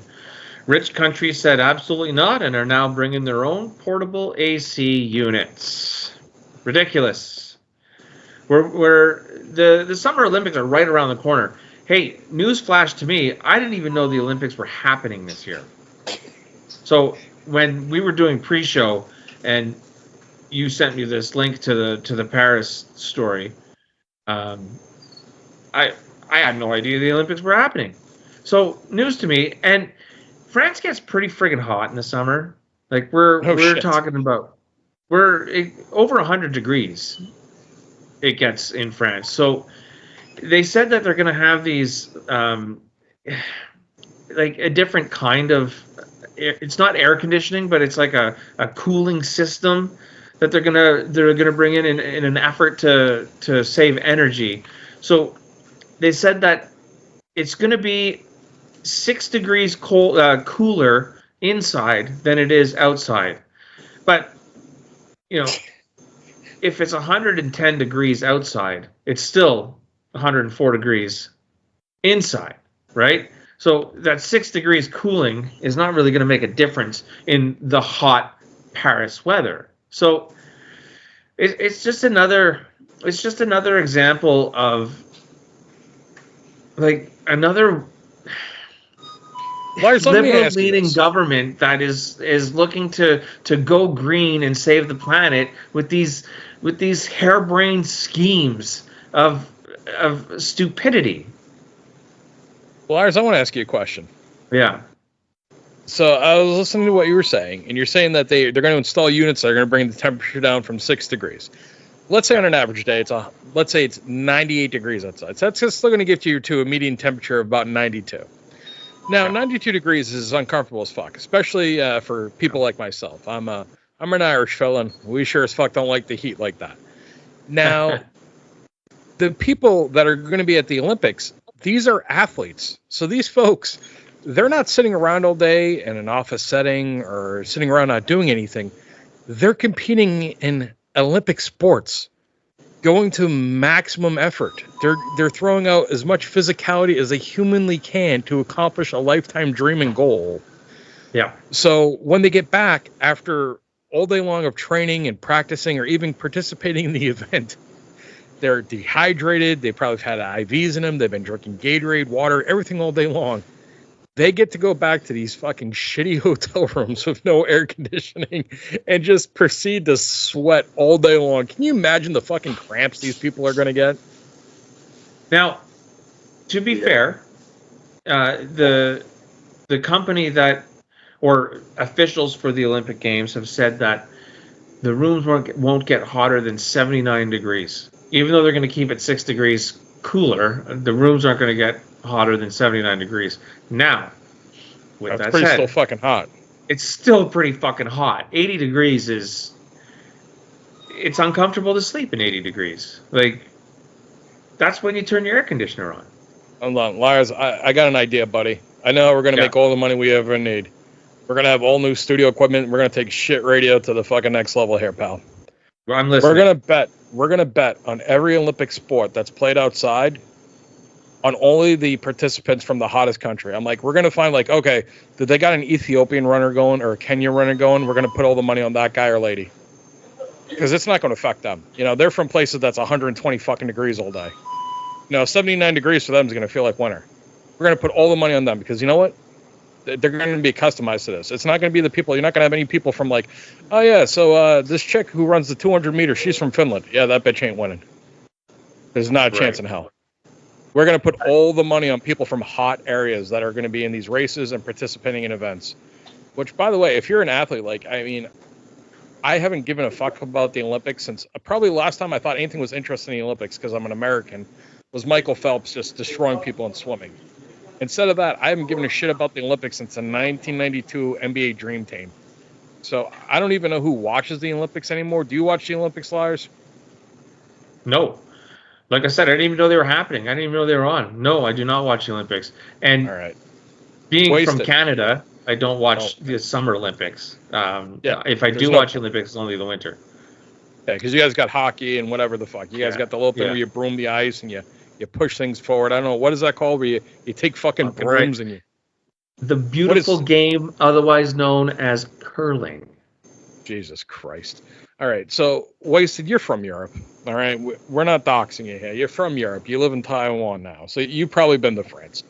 And I don't know if you watch the Olympics. I'm going to ask you a few questions here. Number one, I want to know, one, do you watch the Olympics? Two, what's Paris, France going to be like in mid-fucking July when the Olympics are occurring in the summer with the heat, the temperature? What are the athletes going to go through here, Wasted? Yeah, I used to watch the Olympics because it's on in the summers in the UK. And, we had I think it's the 80s or 90s, we did have like decent athletes in the 400 and 800, like Sebastian Coe and Steve Cram. So we're okay at middle distance running, and you'd have like a couple of nights. Then it turned into like the 100-meter sprint, the American guy, Ben Johnson, Carl Lewis, that Olympics, where Carl Ben Lewis Johnson was Canadian. There was an American guy called Ben Johnson who was a sprinter, wasn't he? But he got done. Ben Johnson was Canadian. Ben Johnson was Canadian. He won. Was he the one who got done for doping? Yes, he actually set the world record in those Olympics, and then he was discovered that he was doping. Yes, Ben Johnson, proud Canadian. So I always followed the doping. So, but nowadays, where I haven't really been following it that much. Just like lost interest in it. Like I only realized that the Olympics were on in France the other day when I was in 7-Eleven, and there was a plastic cup, a Coca-Cola cup. You can buy a kind of Coca-Cola kind of plastic cup, and it had the Olympics Paris 2024 on it. And I was looking through the plastic and going, is that this year 24? Paris, it's France Olympics. I think it's because of all the political unrest there. They're like going on the down low. They don't want to scare people away from the Olympics. It's going to be a disaster zone because in the summer it does get very humid, and just like in my experience in the UK with going around, like when I go back from China to the UK, and you go move around the country a bit and go to hotels. British hotels don't have proper aircon for some reason, and so in the summer they have these old hotels that everybody wants to stay in, like tourists and stuff. But there's no aircon, and the windows don't even open. So if you look in the comments, I was looking for a hotel, so I was looking in the comments of all these hotels, and it's just Americans like screaming at these hotels about there being no aircon and the windows not opening. Because it gets quite humid in the UK at some point in the summer, and it's the same in France. Unless you're down on the French Riviera or on a beach or something, the weather's good, but in the cities, it's all, these old hotels that you stay in, they don't have proper aircon, and they don't even have showers. They have a bath, and a bidet. They're really it's like medieval times, if you go to these countries, you have to stay in like 5-star hotel or like a business hotel, a modern hotel, Holiday Inn or whatever, something modern with proper aircon. Because it might look good, like the British hotels in places like Bath or York, they look good from the outside, and they're kind of like the classic English experience with the breakfast and stuff. But all the facilities don't work. Maybe even the heating doesn't really work that well. So basically, when Americans go to Europe, they flipping lose it. They actually go down to the reception and start shouting at people because it's just not up to the standard of even basic American standards. All right, so folks, we're not betting on the Americans here. We're not going to bet on the Euros here. One topic that Wasted brings up, and I didn't even think about this, which Wasted, very good insight here, is we're talking basically with all the unrest going on right now between Russia and Ukraine. The French right now just had a whole thing with their election system where all the far right people got elected, and I believe Marcon, or is that his name? Marcon? How do you enunciate his name? Yeah, that's it, Marcon. Yeah. I just wanted to make sure I wasn't swearing in some other language here because, it's very close to another thing. So Marcon just dissolved part of the government. They're going to have elections at the end of July, which is like the same time as the fucking Olympics. Now, mind you, because of the Syrian conflict and the Arab Spring, you had so many people migrate illegally to Europe from all these Arab countries. So they have a very, very large Islamic population now in Europe. And they've been causing trouble up in the United Kingdom and all throughout Europe. All right, they're trying to install Sharia law, etc. But what also is going on right now is the Israeli and Hamas war, and soon to be the Israeli-Hezbollah war, where Israel's probably going to invade Lebanon. By the time the show comes out, I wouldn't be surprised that Israel's and Lebanon are at war with each other. So I have to imagine you're going to have some fucking massive protests there. I'm talking like just protest every single day, and some wild shit's going to be happening. I think this could get real nasty real quick. I know that Russia's already been disinvited to participate in the Olympics, which is a damn shame, because at least with the Russians, they care about the Olympics. They get these fuckers all on steroids like Ivan Drago from Rocky, and at least they go in there to play. Now, they're not allowed to participate in the Olympics this year, or they got disinvited, whatever the fuck the Olympic Committee did. But with all the shit that's going on right now in the Middle East and all the protests that are going to be happening in Paris, France, you got no air conditioning. It's going to, and the fucking French government just got, correct me on this, Liarz, because I know you're Canadian, and I know that, you got some French ancestry in you, so you probably know a little more than I do. But to my knowledge here, the French government, essentially, he dissolved part of the French government, and they're holding re-elections, or they're doing some referendum or reaffirmment in the end of July. So this is all going to happen during the Olympics. From what I understand, is that an election was held in France for the prime minister seat, and Marcon lost to they say it's a far-right party, but I don't know, it's probably just a right-wing party. And yeah, he basically dissolved parliament and is calling another election because he didn't get the results he wanted. It's a scary thing, man. It's a scary American thing. way right there, buddy. Fucking Dick Cheney's over there advising him, like, listen, I'm telling you what right now, if I was running the show back in 2020, Trump would still be in office. I got W in 2000. I'd fucking keep trumping in 2020. Let me advise you how to fuck up a government here. Dick Cheney's over there right now advising with Karl Rove. Jesus Christ. Isn't it Marilyn Lepine?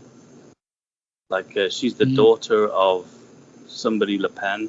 He's not center-right. He's definitely right-wing. Lepine. It's the same as the Brexit kind of thing, isn't it? I think Brexit's happening. There's a Brexit happening in Netherlands as well. Oh, is there? I didn't hear that. Belgium. So there's a lot of I think it's immigration. It's basically just immigration. The sort of right are kind of using immigration, and everybody just wants to deal with it. And the liberal governments, they just can't, on principle. They can't deal with it in the sort of logical way. That's what's happening. But in France, they seem to be playing down the Olympics because they don't want it to get targeted.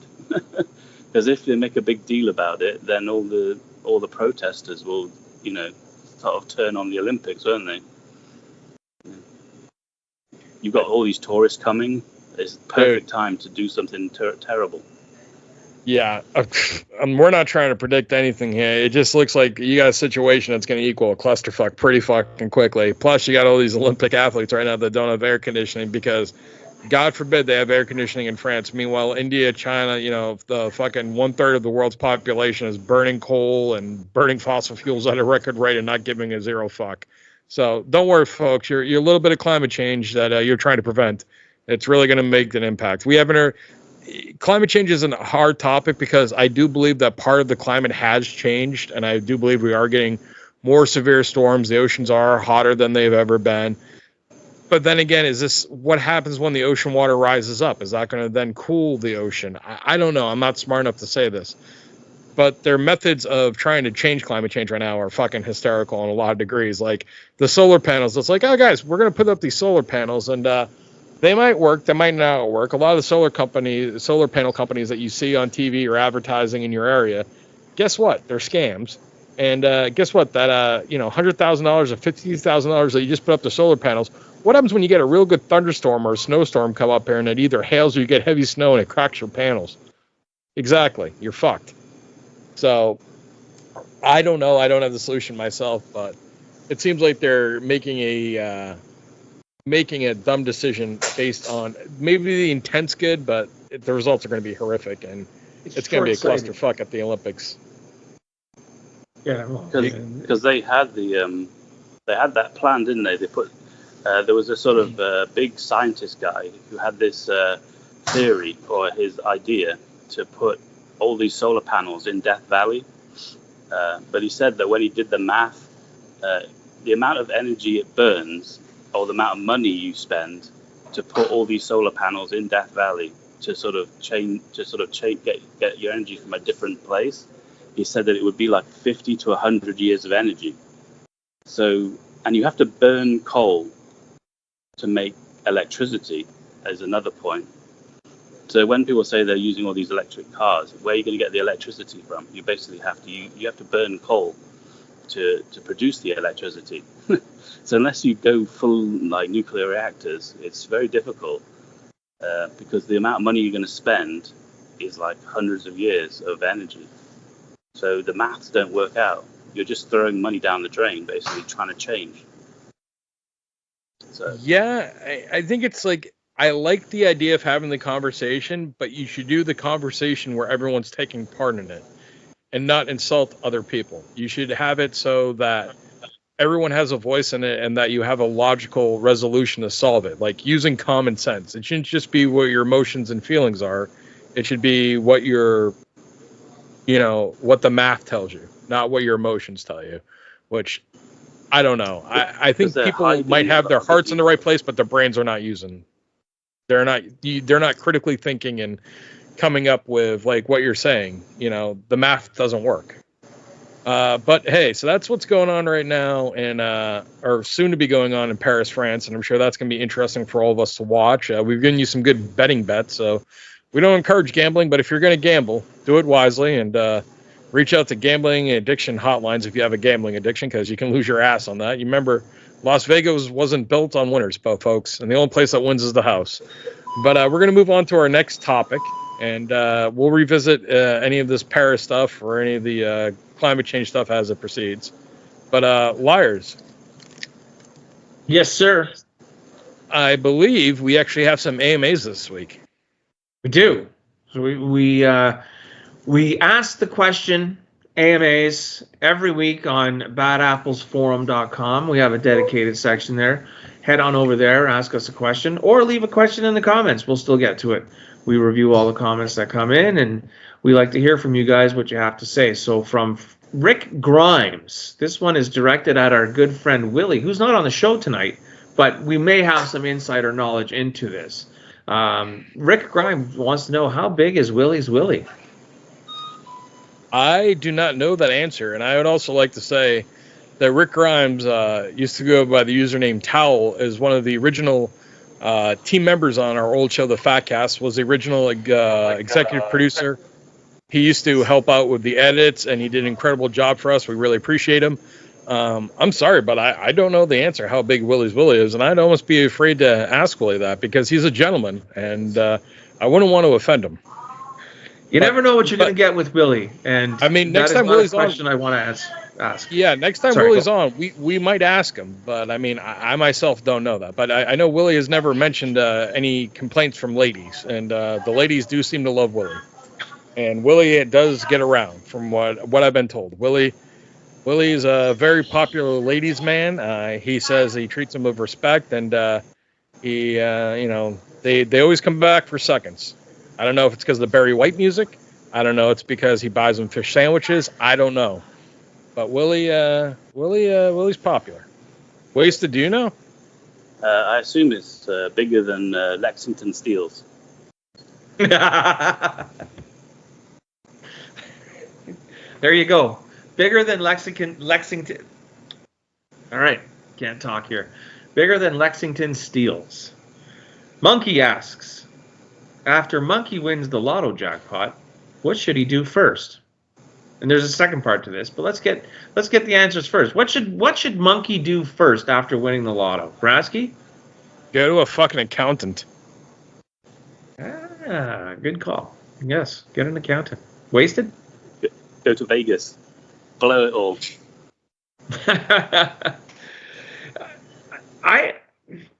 I think if anybody wins the lotto first, the first thing you got to do is let somebody, like Brasky said, let somebody who knows what they're doing handle your money, because if you don't, you will blow it all faster than you probably thought you could have blown it. So absolutely, get an accountant, get somebody who understands, and don't tell anybody, man, because all of a sudden everybody's going to be your best friend. Well, the second part of his question was, and theoretically, if you made a prostitute listen to one song off Chinese Democracy, which one would it be and why? Let's start with Wasted this time. Definitely Sorry. and make Why? her. I'm sorry for her, not sorry for me. Fair enough. Brasky? That's a tough one. There's some obvious ones. You could go my favorite song off Chinese Democracy, one of my favorite Guns N' Roses songs, Prostitute, but that's not the correct choice. You could go for the funny one, which would be This I Love, but that again is not the right choice. The right choice is Riyadh and the Bedouins, because you want to know Why? that because Riyadh had a plan and thought he'd win, but I don't give a fuck about him. Okay.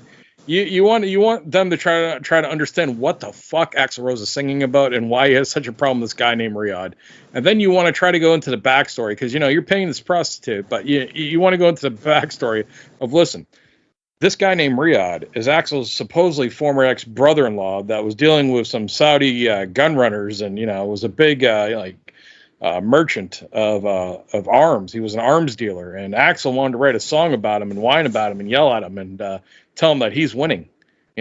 So I think that'd be the best one to try to describe. What do you think, Liarz? What song you're going to go to? Which is your choice? The first song that comes to my head is Shackler's Revenge. Just because I've got a wicked demon. His thunder never changes. Like, the wicked demon could be the prostitute. So I don't know. Shackler's Revenge for me. With that said, Dead Hook. I mean, that's a hell of a AI. question. I really like that question because you think in depth. You're like, all right, should I play the blues? Should I play twat? What should I play here? But Prostitute is the obvious one. No, It is the no, obvious one, yeah. I hate you both for saying that. Prostitute's such a great song. The song Prostitute's not about a prostitute. It's about how he feels he's a prostitute. That he's, Yes. that he's just doing all these things for the money. And then, what his true ambitions are. If you're not seeing his true intent, that he's sorry, that he wants you to see what the art actually is about. It's Axl's last great song, in my opinion. It's the last song he wrote that I was like, holy fuck, this guy still might be a genius. I think that It is the best prostitute song could on relate Chinese to that song then. I mean, That Wasted? I just think the prostitute could relate to that song. Like, Axl is trying to say, don't do things for money. yeah, the but I prostitute mean, enjoys doing things for money. yeah, wait, so that's kind of counteractive of what the prostitute's for. That's like, this is somebody that either you fell mean- on addiction. You're thinking it more of it like her theme tune or something like that. Like something to get her going. I don't think that would get her going. I think that'd make the prostitute depressed. I mean, Yeah. a prostitute's either dealing with one or two things. Either, some real tragedy and they're using this for survival or, or doing the job for survival or to feed an addiction, or they're just a sex addict. I don't see them another way, but I don't know. I've never really had a philosophical discussion with a prostitute. Wasted, have you had a philosophical discussion with a prostitute? Not recently. But maybe Oh, in the if the past you world, have. maybe if the world would work, it's just a sort of like dance song that she could like dance to. It's just a fun song about the end of the world. Wasted. I'm not letting you get away with this. You said not recently, but in the past you've had a, Well, in theoretical China, conversation with a prostitute. in China, like almost half the bars that you go into are basically almost like slash brothels, and the basic standard bar is just like a pool table, and they have like what they call Susies around the bar, the pool table at the bar, and they'll basically just play pool with you, and then you go from there. And basically when you actually talk to them, they always tell you their sad story. You end up just talking to them like, about their life, and that kills it, that kills it. When they tell you, they're from a different city and they're living away from home at the moment and they're in this big city and they've just got this bar job where they're basically just getting foreigners or the people who come into the bar to pay like $100 for a beer, and then they sit with you and they play pool with you. So it's like it's not like they're not like crack whores, you know what I mean? I think they're called Susies in the lingo. But they basically just your kind of date in the bar, and they get you to spend all your money on them. You end up spending like $200 on 2 drinks, and there's nothing you can do about it. So you don't go into those bars, basically. But they're just normal people, and they have a sad story. So that's a life lesson right there. Liarz, do we got another AMA? We sure do. From Deadhook AI so he's called it General Tso's Chicken, but it's the newest Guns N' Roses single, The General. Is the General single and video the perfect ending to the colossal failure that is Chinese democracy? I'll start off on this one since we're just going around the horn. I don't mind The General. I liked it since the beginning. When Monsters and The General were leaked a few days before The General came out, I thought it was interesting. I liked it. It's not your typical Guns N' Roses song. Neither is anything off of Chinese Democracy. It's a decent song. I like the music. Like let's face it, the production value is fucking terrible, and it's when you're thinking of Guns N' Roses, it's not a Guns N' Roses song. But overall, I didn't mind The General. But is it a perfect ending to the colossal failure that is Chinese Democracy? Yes, it is. It's time now to close the book on the Chinese Democracy era for good, because, I mean, my opinion aside, The General is a subpar song from a band that was once great. Brasky, what do you think? I know it's not the end. I know that we're getting more music still, and it could be coming out this fall, or it could be coming out the beginning part of next year, or it could be coming out in the fall. It's kind of their release schedule is not anything that you can really predict. But the fact that we are well aware that Atlas is done, that was the first song they did together, Slash and Duff. That was the first song they worked on for Axl, and that's done. We know 100% that Monsters is done. There's pretty good reason to believe that there's at least 2 more songs on top of that are done. So I'm expecting them to take all the releases they've done of the EPs and the album releases and put that together all into an EP of probably 6 to 8 songs and release that together. So it's not done. Guns N' Roses will be back next year. And so it's not the ending. We're just in a fucking usual Guns N' Roses time where nothing's happening and nothing's going to happen for a little bit here. So, but it's not over. Every time you think it's over, it's not. Yeah, I think it's like to me, it's like the final destination of the creativity that was going on in Chinese Democracy. So I don't think the album they released had what I thought, the scope of what they were doing. Like, you heard all the stories about hip hop and about Buckethead. I expected it to be more experimental, and I think The General and the Monsters have some of that. Sort of, there's just something a little bit extra, like they're working with some kind of hip hop artist, aren't they, on The General? And Brain is more experimental, making these funky tracks to play on. So I think that in that way, I don't know if they're going to go much further experimentally with the sound than those 2 songs. So it kind of is kind of like the end of it, something. I don't know. I don't think the tracks that we're about, like Atlas and The State of Grace, maybe there are some bits that are about, but you don't know if they're going to come out.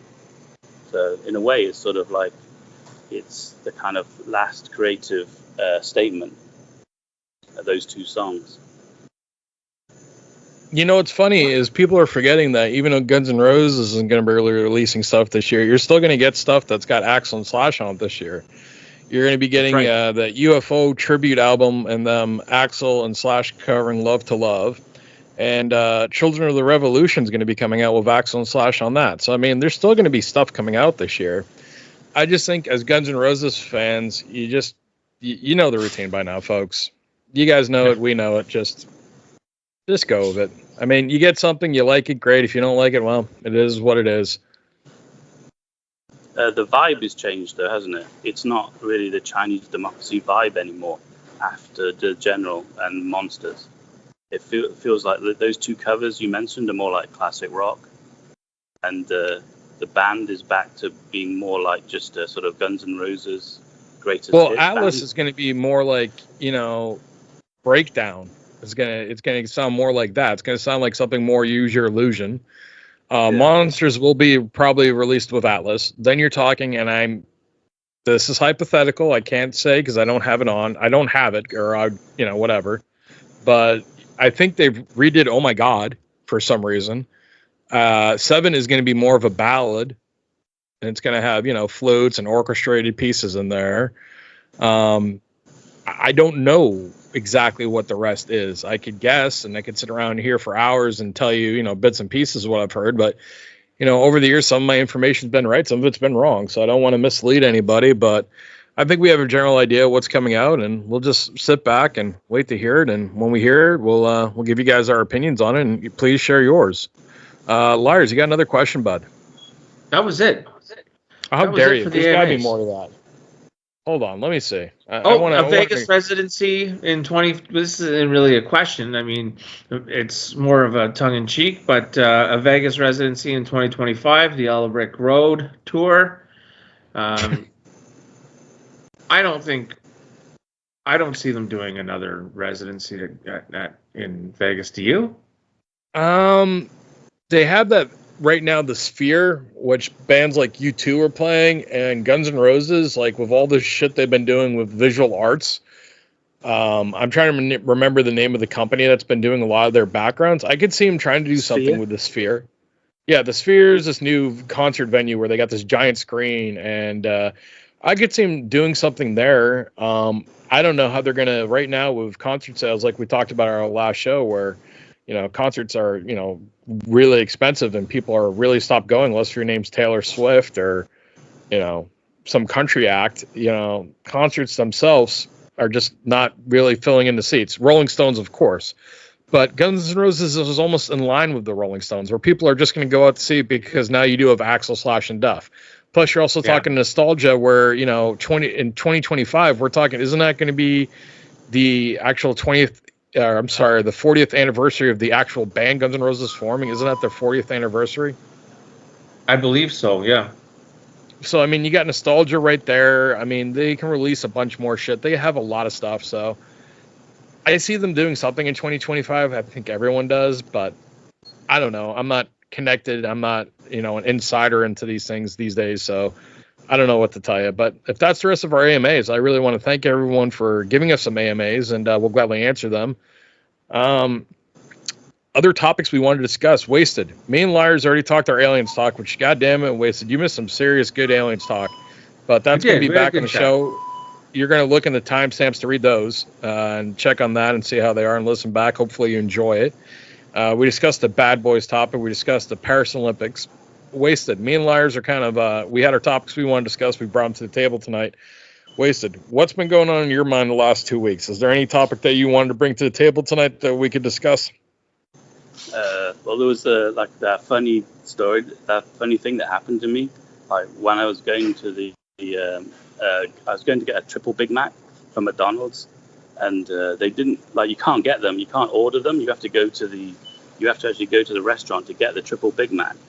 So I got my Big Mac, and then I was on the way back, and I was coming up to this, I could see as I was walking up the street, there was this there was a kind of like a model and a photographer, and they were outside a hair salon, and there was a model, and she had big hair. She probably wasn't Chinese. She was maybe Filipino or Thai, and she was modeling her hair. And she had big, thick red lips, and she wasn't a skinny model type person, but the photographer was taking all these different pictures. She was more like a glamour model, sort of figure wise.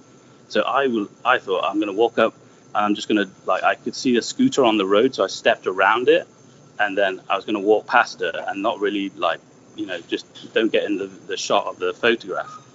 And as I walked past, she just let out this really loud, ripping fart, really wet, long fart, like this,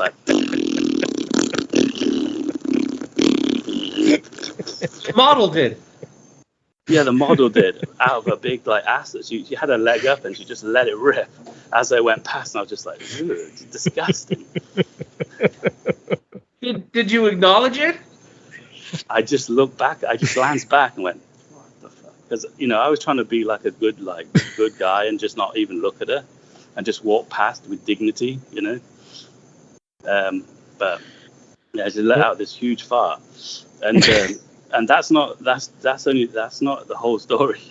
The whole journey to McDonald's was terrible because like on the way I have to go and I have to cross this highway, and you can choose multiple different ways, but yeah, there's a path I have to walk down, like down the main road, and there's a bench, and my lace was undone, so my lace was undone, so I better sit here, right? I'll sit here and I'll tie my lace. I sat there and just like tied my lace, and I looked down on the bench and there was just like puddle of like water on there. So I just looked at it and went, "What? What's that?" And for some reason I kept looking at it, and I touched it with my finger and tasted it and was like, "What's that?" And then I went down this scooter tunnel. Wait a second. To McDonald's. Wait, stop. Yeah, please. So you saw a puddle of something, and you took your finger. It was on the bench. And you're in the middle. It's on a bench, and you took your finger in the middle of Taiwan, and you took your finger, and then you tasted it. Yeah, and I just thought nothing of it. No. No, wasted. Explain the thought process to me. I was just looking at it, and I don't know it's a stupid thing to do, because what is it? To me, it just looked like rainwater or something like that. And for some reason, I just like touched it with my finger, and I was like, I smelled it. I wanted to see what it is. I put it on my tongue, and then on the way back, I have to come back. Hold on, wasted. So you smelled it. What was the smell? I don't know. Nothing really triggered in my mind, yeah. But so after the model, I have to walk up the road a bit. Wasted. You're jumping way too far ahead. So you smelled it, and nothing triggered. There was no memory like, okay, I can detect what the smell is. So after you couldn't detect what the smell was, you tasted it. What was the taste like, Wasted? I don't know if it really was, but it seemed like it was a little bit sweet. And I was just like, what's this? Is it Coke? Did somebody spill their drink here? So I didn't think much about it, and I was thinking more about going through the scooter tunnel. There's all these scooters but Wasted. Tunnel. I go to McDonald's. I understand. No, Wasted. We're gonna get to the tunnel. Don't you worry, buddy. Liarz. Yeah, I'm here. I need you to interject as another rational human being to the fact that he's walking in the middle of Taiwan. He just walked by this model who's obviously doing a photo shoot that decides to literally shit herself, because there's no way, after him describing that shit, there's no way that's a clean fart. All right. No. As a man who suffered from many farts that turned out not to be farts, that totally didn't sound like it was a clean fart. All right, to me.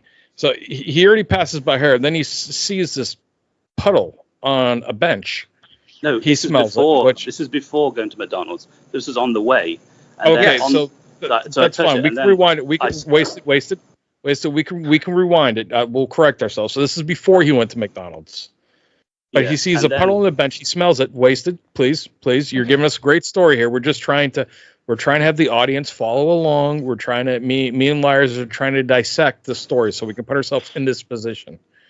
So he went to smell it, and as he's already described, it didn't smell like anything And then he tasted it, and he said he tasted sweet. Liarz, what is your thoughts on this matter so far? I'm having trouble rationalizing why on earth you would taste a puddle that you saw on a bench. What? I don't know. What made you come to the conclusion that you could taste this? I don't know, but I wasn't really thinking about it like consciously, really. But yeah, I was just touching it. I was trying to work out what it was, I think, and I smelled it, and then I thought, Wasted. You didn't consider yourself that this could be urine, this could be something toxic, this could be a chemical left by somebody, and you taste it. Like on the way back, I go back through the tunnel. Liarz. I go past the same bench. I go past the same bench again. Wasted. I swear to God, we're gonna mute you. Give us a second. Liarz. And Wasted, you're giving us amazing story and great content here. So please don't take it bad. I'm trying to slow it down because you literally just shocked and awed us. Liarz, please give me your thoughts on what you just heard. And then we're going to go to your tunnel immediately afterwards, Wasted. Liarz. So I'm intrigued right now. I am 100% intrigued. Wasted has me hooked because for the life of me, I can't think of any reason why to taste anything. Never in my life have I seen a puddle on a bench or on the ground or wherever on the outside and thought to myself it would be wise to taste this. So Wasted has me hooked, and as to why he tasted it. So I'm eager to hear what's next. Okay, Wasted, he's not going to give us an answer why he tasted it. We've already asked him. He just doesn't know why. But Wasted, I told you, we're going to go now to your story of you going down this tunnel. So you walked by the bench, you stopped at the bench, you put your finger into the puddle, you sniffed the puddle, you tasted the puddle. You said it tasted sweet. Now you're walking towards a tunnel, correct, in Taiwan. Tell us. I go through the tunnel and I go to McDonald's. Then on the way back from McDonald's, I go past the model who farts, and then I have to go back through the tunnel to get home. So when I go back through the tunnel, the bench is there, and when I see the bench, there's two cats like sitting and playing on the bench. So then I walk past, and I go home, and then when I get home, I was thinking about the cats and the bench, and I went, oh, it's cat piss. Oh, crap. But that's not even the whole story, because the whole going to the Big Mac meal is such a fucked up story. It's a very simple thing. I just have to walk to McDonald's and then get the Triple Big Mac, and then I eat it and come home. But you tasted cat piss along the way. Yeah. But something else happened. Okay. Is that the scooter tunnel has it's for scooters, but it's also for pedestrians a little bit. So it has like a kind of a line that runs down the tunnel on the left-hand side, and you're supposed to stay in that line so that the scooters don't hit you. It's a dark tunnel, and it's pretty scary to go down there. So, but as I walk up to the tunnel the first time, I look up and there's a sign, and it's like a man, and he's holding the hand of a child. And in my head, I was just like, is this like a pedophile tunnel? So I go, no, that's just some stupid thought that you're having. So then I walk through this dark tunnel, and I get down to the end of the tunnel, and then you have to turn left and go down, turn left and then go through a gate to cross the road. And there's a statue there, like on a column. So as I'm walking, I open the gate and I look up, and it's an owl. There's an owl, and it looks exactly like the owl of Moloch. So then I continued. So that was just another part of, in the back of my mind. And then I just continued to McDonald's, got the Big Mac, and then I went past the farting model, and then I saw that it was cat piss. So that was just one journey to get a Big Mac. It was just a disaster. Well, it was kind of it was just a fucked up journey. It should be so simple, but it was so complicated. I basically tasted cat piss, saw a farting model, and maybe a sort of pedophile tunnel from Moloch. I've actually taken a picture of the owl as well. It's like the owl of Moloch. Do you have this picture that you can send to Liarz so we can put in the episode? Yeah, I think it's still on my phone. Yeah, okay, so what we'll do is, the other site that we use to have our pre-chats and our show chats, just upload it to Liarz directly on there or send it through Skype. We need to get the photo of this owl so we can do further investigations. Doesn't have to be right now, but just for the next couple days. Edit into the show. Okay. I think I'm speechless right now. I would never. I just had to tell. I've been trying to tell the story for like 3 weeks, but there never came up. I thought there would be like an organic point where the story would come up, but nothing ever fit. Wasted. We didn't know where you were tonight, and you haven't been posting for a couple days. You haven't been in our show prep chat either, so we were concerned about you. We mentioned one time you disappeared for a couple months due to visa issues and due to the fact you got COVID. And then another time you went to an over 55 swingers retreat and got blown by some grandma at a fucking swingers mountain orgy. And that's why you were gone. We didn't know where you were. And now to find out what you've been doing in your free time once again, you never disappoint. I mean, I am... as Liarz says, we're speechless. Like, I had to stop you, not because I was trying to be rude, but because I wanted to let it sink in. I mean, what you're saying to us is so unbelievable, but the fact that we know it's true is just, it's something that we want everyone to be able to, take in and think and put themselves in that position. Wasted, do you have, I don't give a fuck about organic right now. Do you have any other stories similar in nature, or even it doesn't have to be similar in nature? Do you have anything else you're holding back? Because I don't want you holding back things like this. Your life is incredibly interesting. Doesn't this type of thing just happen to everybody, but they just don't talk about it? No. Like if you like tasted cat pee on a bench, would you tell us? Or yes, because I would never go across a bench because I've grown up in the cities, and I between Boston and New York, if I see any fluid on the bench, let's if it just fucking downpoured and rained, I avoid that bench at all costs. I guess I'm just like, I'm on the street a lot here, so I see a lot of stupid stuff. Like what other stupid things have you seen lately? The supermarket. Like at one time, I was just trying to go to this like small supermarket over there, and there's loads of scooters. And I get to the supermarket.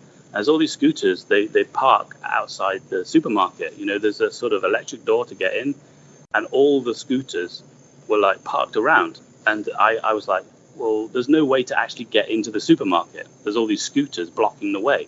So I was trying to find a way to get through, but I couldn't. Every time I got halfway through, there was like three deep of scooters, and they're all like a kind of web. And you could almost see a way through, but I couldn't get it through without knocking them all over. So I was like standing there for a bit, and then another guy turned up, and he was like looking at it as well. And then another guy turned up, and there ended up being three of us, just like 3 or 4 of us. And then a woman turned up, and she was there. And then we were all like shouting at the people in the shop, "What are we supposed to do?" So they went round to the side of the building, and they opened the side door, and we went in that way. And then they started making calls. And then, they basically, the people who have the scooters had parked, just blocked the entire supermarket. And then the funny thing was... Are they were they all like together, or they just... Yeah, 3 deep. So were they like a scooter motorcycle club? No. Like a scooter MC? Everybody here has a scooter. Every family, everybody has scooters, and they tend to go to supermarket, small distances. They go and they just park up on the sidewalk outside shops. And normally you can like wiggle your way through them, but for some reason this time it was the weekend, I think, and there's also a big mall next to this supermarket. So I think people had this is one of the places you could park. So they basically blocked the entrance to the supermarket with their scooters, and it was just sort of stupid at the time. And then I went back sort of a month later, maybe 2 months later, and and they basically painted on now where to park and an entrance way into the supermarket. So they put down yellow lines, so all the scooters were like inside these yellow lines, and there was a gap through for pedestrians to get into the shop. So literally, the Taiwanese folks that are on these scooters are so nonsensical and not using common sense, which I know is redundant using both of those words, that they parked in front of the entrance and prevented people from escaping until somebody from the outside removed these scooters so people could leave the entranceway. Like if a fire broke out, all these people were going to be smoked.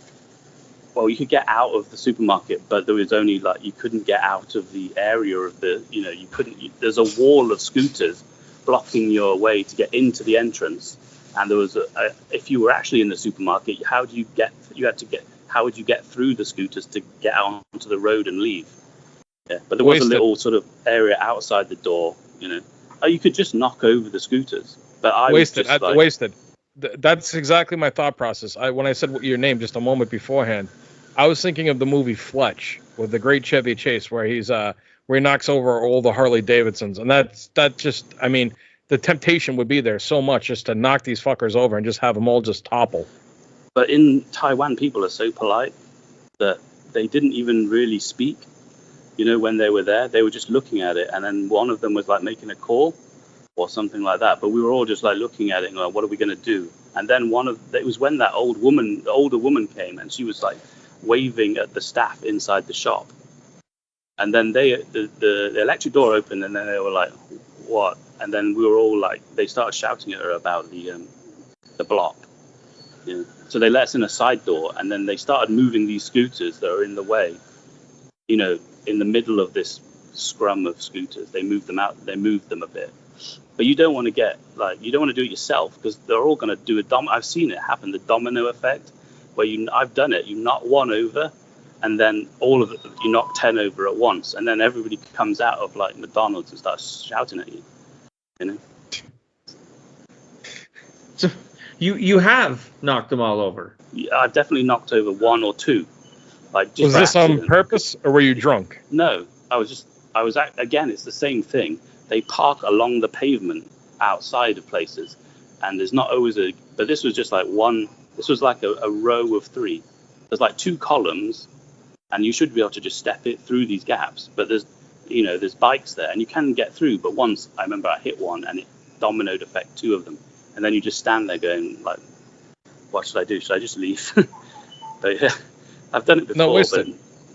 I want to ask you a question. Since you're saying there's all these scooters in Taiwan, now you live in Taiwan. Do you have a parking space that comes with your apartment, or a place to store a bike? No, I haven't got a bike. Well, what I was thinking is this, Wasted.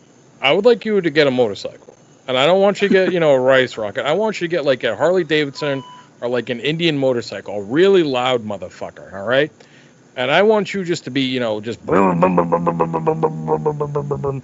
And I want you to be bringing this bike right next to all these scooters and parking it just really obnoxiously and just really making a lot of noise just to see what the reaction would be from them. Does anyone drive, those types of motorcycles over in Taiwan?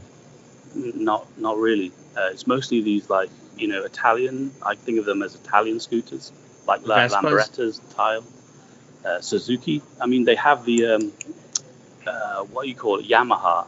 They're more like GP. Yeah, but have you thought about going like GP. Jack Nicholson, Peter Fonda, Easy Rider style on this motherfucker? I mean, you could. I don't know if they're available here, but they don't sell those type of Harleys here. But they might have them somewhere. You could get them. I'm sure. I've seen some terrible crashes though with the scooters. I'm sure, man, of your love of Charlie Sheen has seen the 90s movie Above the Law, where Charlie Sheen plays a undercover cop who infiltrates a biker gang. I think you should just, go completely Charlie Sheen from Above the Law and buy yourself a fucking Harley Davidson and just ride around with a big old beard and long hair and just go around terrorizing these little bastards, because they just seem like they're being rude. Yeah, they're just not. They don't really think too much about pedestrians.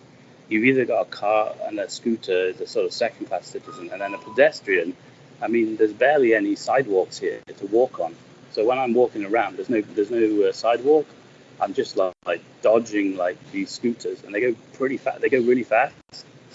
Yeah, but I've seen some terrible crashes because not everybody's got like a good scooter. They've got old ones, and when it rains, I think some of their tires are a bit like slippy. But I saw one guy, as they're going around the corner, the wheels just go out from under it, and he like smashed his face on the handlebars as he was going down, and all his teeth were all over the road. Gross. So I'm not doing this. I'm not getting a scooter. And also, if you have a crash, you need insurance. You'll probably get blamed for the crash because you're a foreigner. So in China, there was lots of foreigners that got their passports taken away from them when they had a crash. Like, you can't leave the country. Your bank account gets seized because you're in some kind of motorcycle crash with a Chinese person or something. So you have to. I'm not getting a scooter. It's like super dangerous if you get hit. So wait, so we're not doing any more scooters, but so far we've learned about scooters blocking grocery stores, models farting, you tasting cat piss, triple Big Macs. Wasted, what else is going on in your world right now? Because you're just living a life that, it seems like a great escape from the reality that we're all stuck in. Just my air conditioner broke, so the humidity is around about 10 or 12 at night. It's ridiculously hot in my room, and I can't sleep. So it's very sweaty at the moment. It's really boiling. But then the weather, suddenly there's a big, huge, electrical tropical storm. Like the other day I was here, maybe Thursday, and it was a blue sky, perfect day, with a breeze blowing, everything was fine. And then at about I got here about 10, and then about noon, suddenly it was like thunder clouds and lightning, like cartoon lightning, and torrential rain. So I was trapped in 7-Eleven for a couple of hours because I didn't bring my umbrella. And then it cleared like half an hour later, and it was like half the sky. I think it's because of the wind is blowing the clouds fast. So half the sky was like a dark cloud, heavy storm cloud, lightning, and then over here it was blue sky, and there was like a little sort of like fluttering of like drizzle of rain. So, but it wasn't raining over there. So the weather is just like insane, and it's really humid. But then the rain cools everything off. So in the morning it's okay, and then it just builds up to intolerable, and then it really hinders your drinking. Basically, it's really hard to drink like beer when it's like so hot. So I feel like I'm getting that kind of heat exhaustion, dehydration from all the sweating and drinking. Like my head feels like it's boiling with. It feels like I've got a fever of some sort. Most of the probably do, buddy. You probably do. It sounds like right now with no AC at home, the high humidity. So you're shedding pounds like crazy because you're losing all your water weight. Plus you're a severe alcoholic. So all the alcohol you're doing is dehydrating you. What color is your piss right now? Kind of a dark yellow. Copper. Looked a little bit like red yesterday. Yeah, fucking Jesus Christ. That's not good. What does it look like? It looks like dark roast coffee black. Wasted, do you have any more stories, or are we done with your Taiwan shenanigans for this week? I can't really think of anything at the moment. All right. Well, Wasted, we are very glad to have you on. Obviously, you're an integral part of the show, and you add a unique flavor to it. So thanks for joining us. We're sorry that you missed the first part of it. Me and Liarz did have a good time talking. I guess it's that time of the evening. So, Liarz, you want to take us out, buddy? Yeah, sure. And make it entertaining, pal. Make it real entertaining. I want people to be fucking amused and happy. Make sure they feel warm and special. Thank you, everybody. Make them laugh. Put nothing like putting me on the spot here. Thanks for listening, everybody. It's greatly appreciated. This week we got some scary insight into the life of Wasted, and what's normal to him may not seem normal to us. But hey, that's what Unrefined Podcast is for the Everyman. So thank you for listening. Hit like and subscribe. Look for us everywhere you get your podcasts. We're on Spotify. We're on YouTube. We're on Rumble. Those are the three big ones. Big shout out this week to the people listening on Apple Podcasts. The numbers are coming in, and they're higher than what I anticipated or expected. So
Shut up.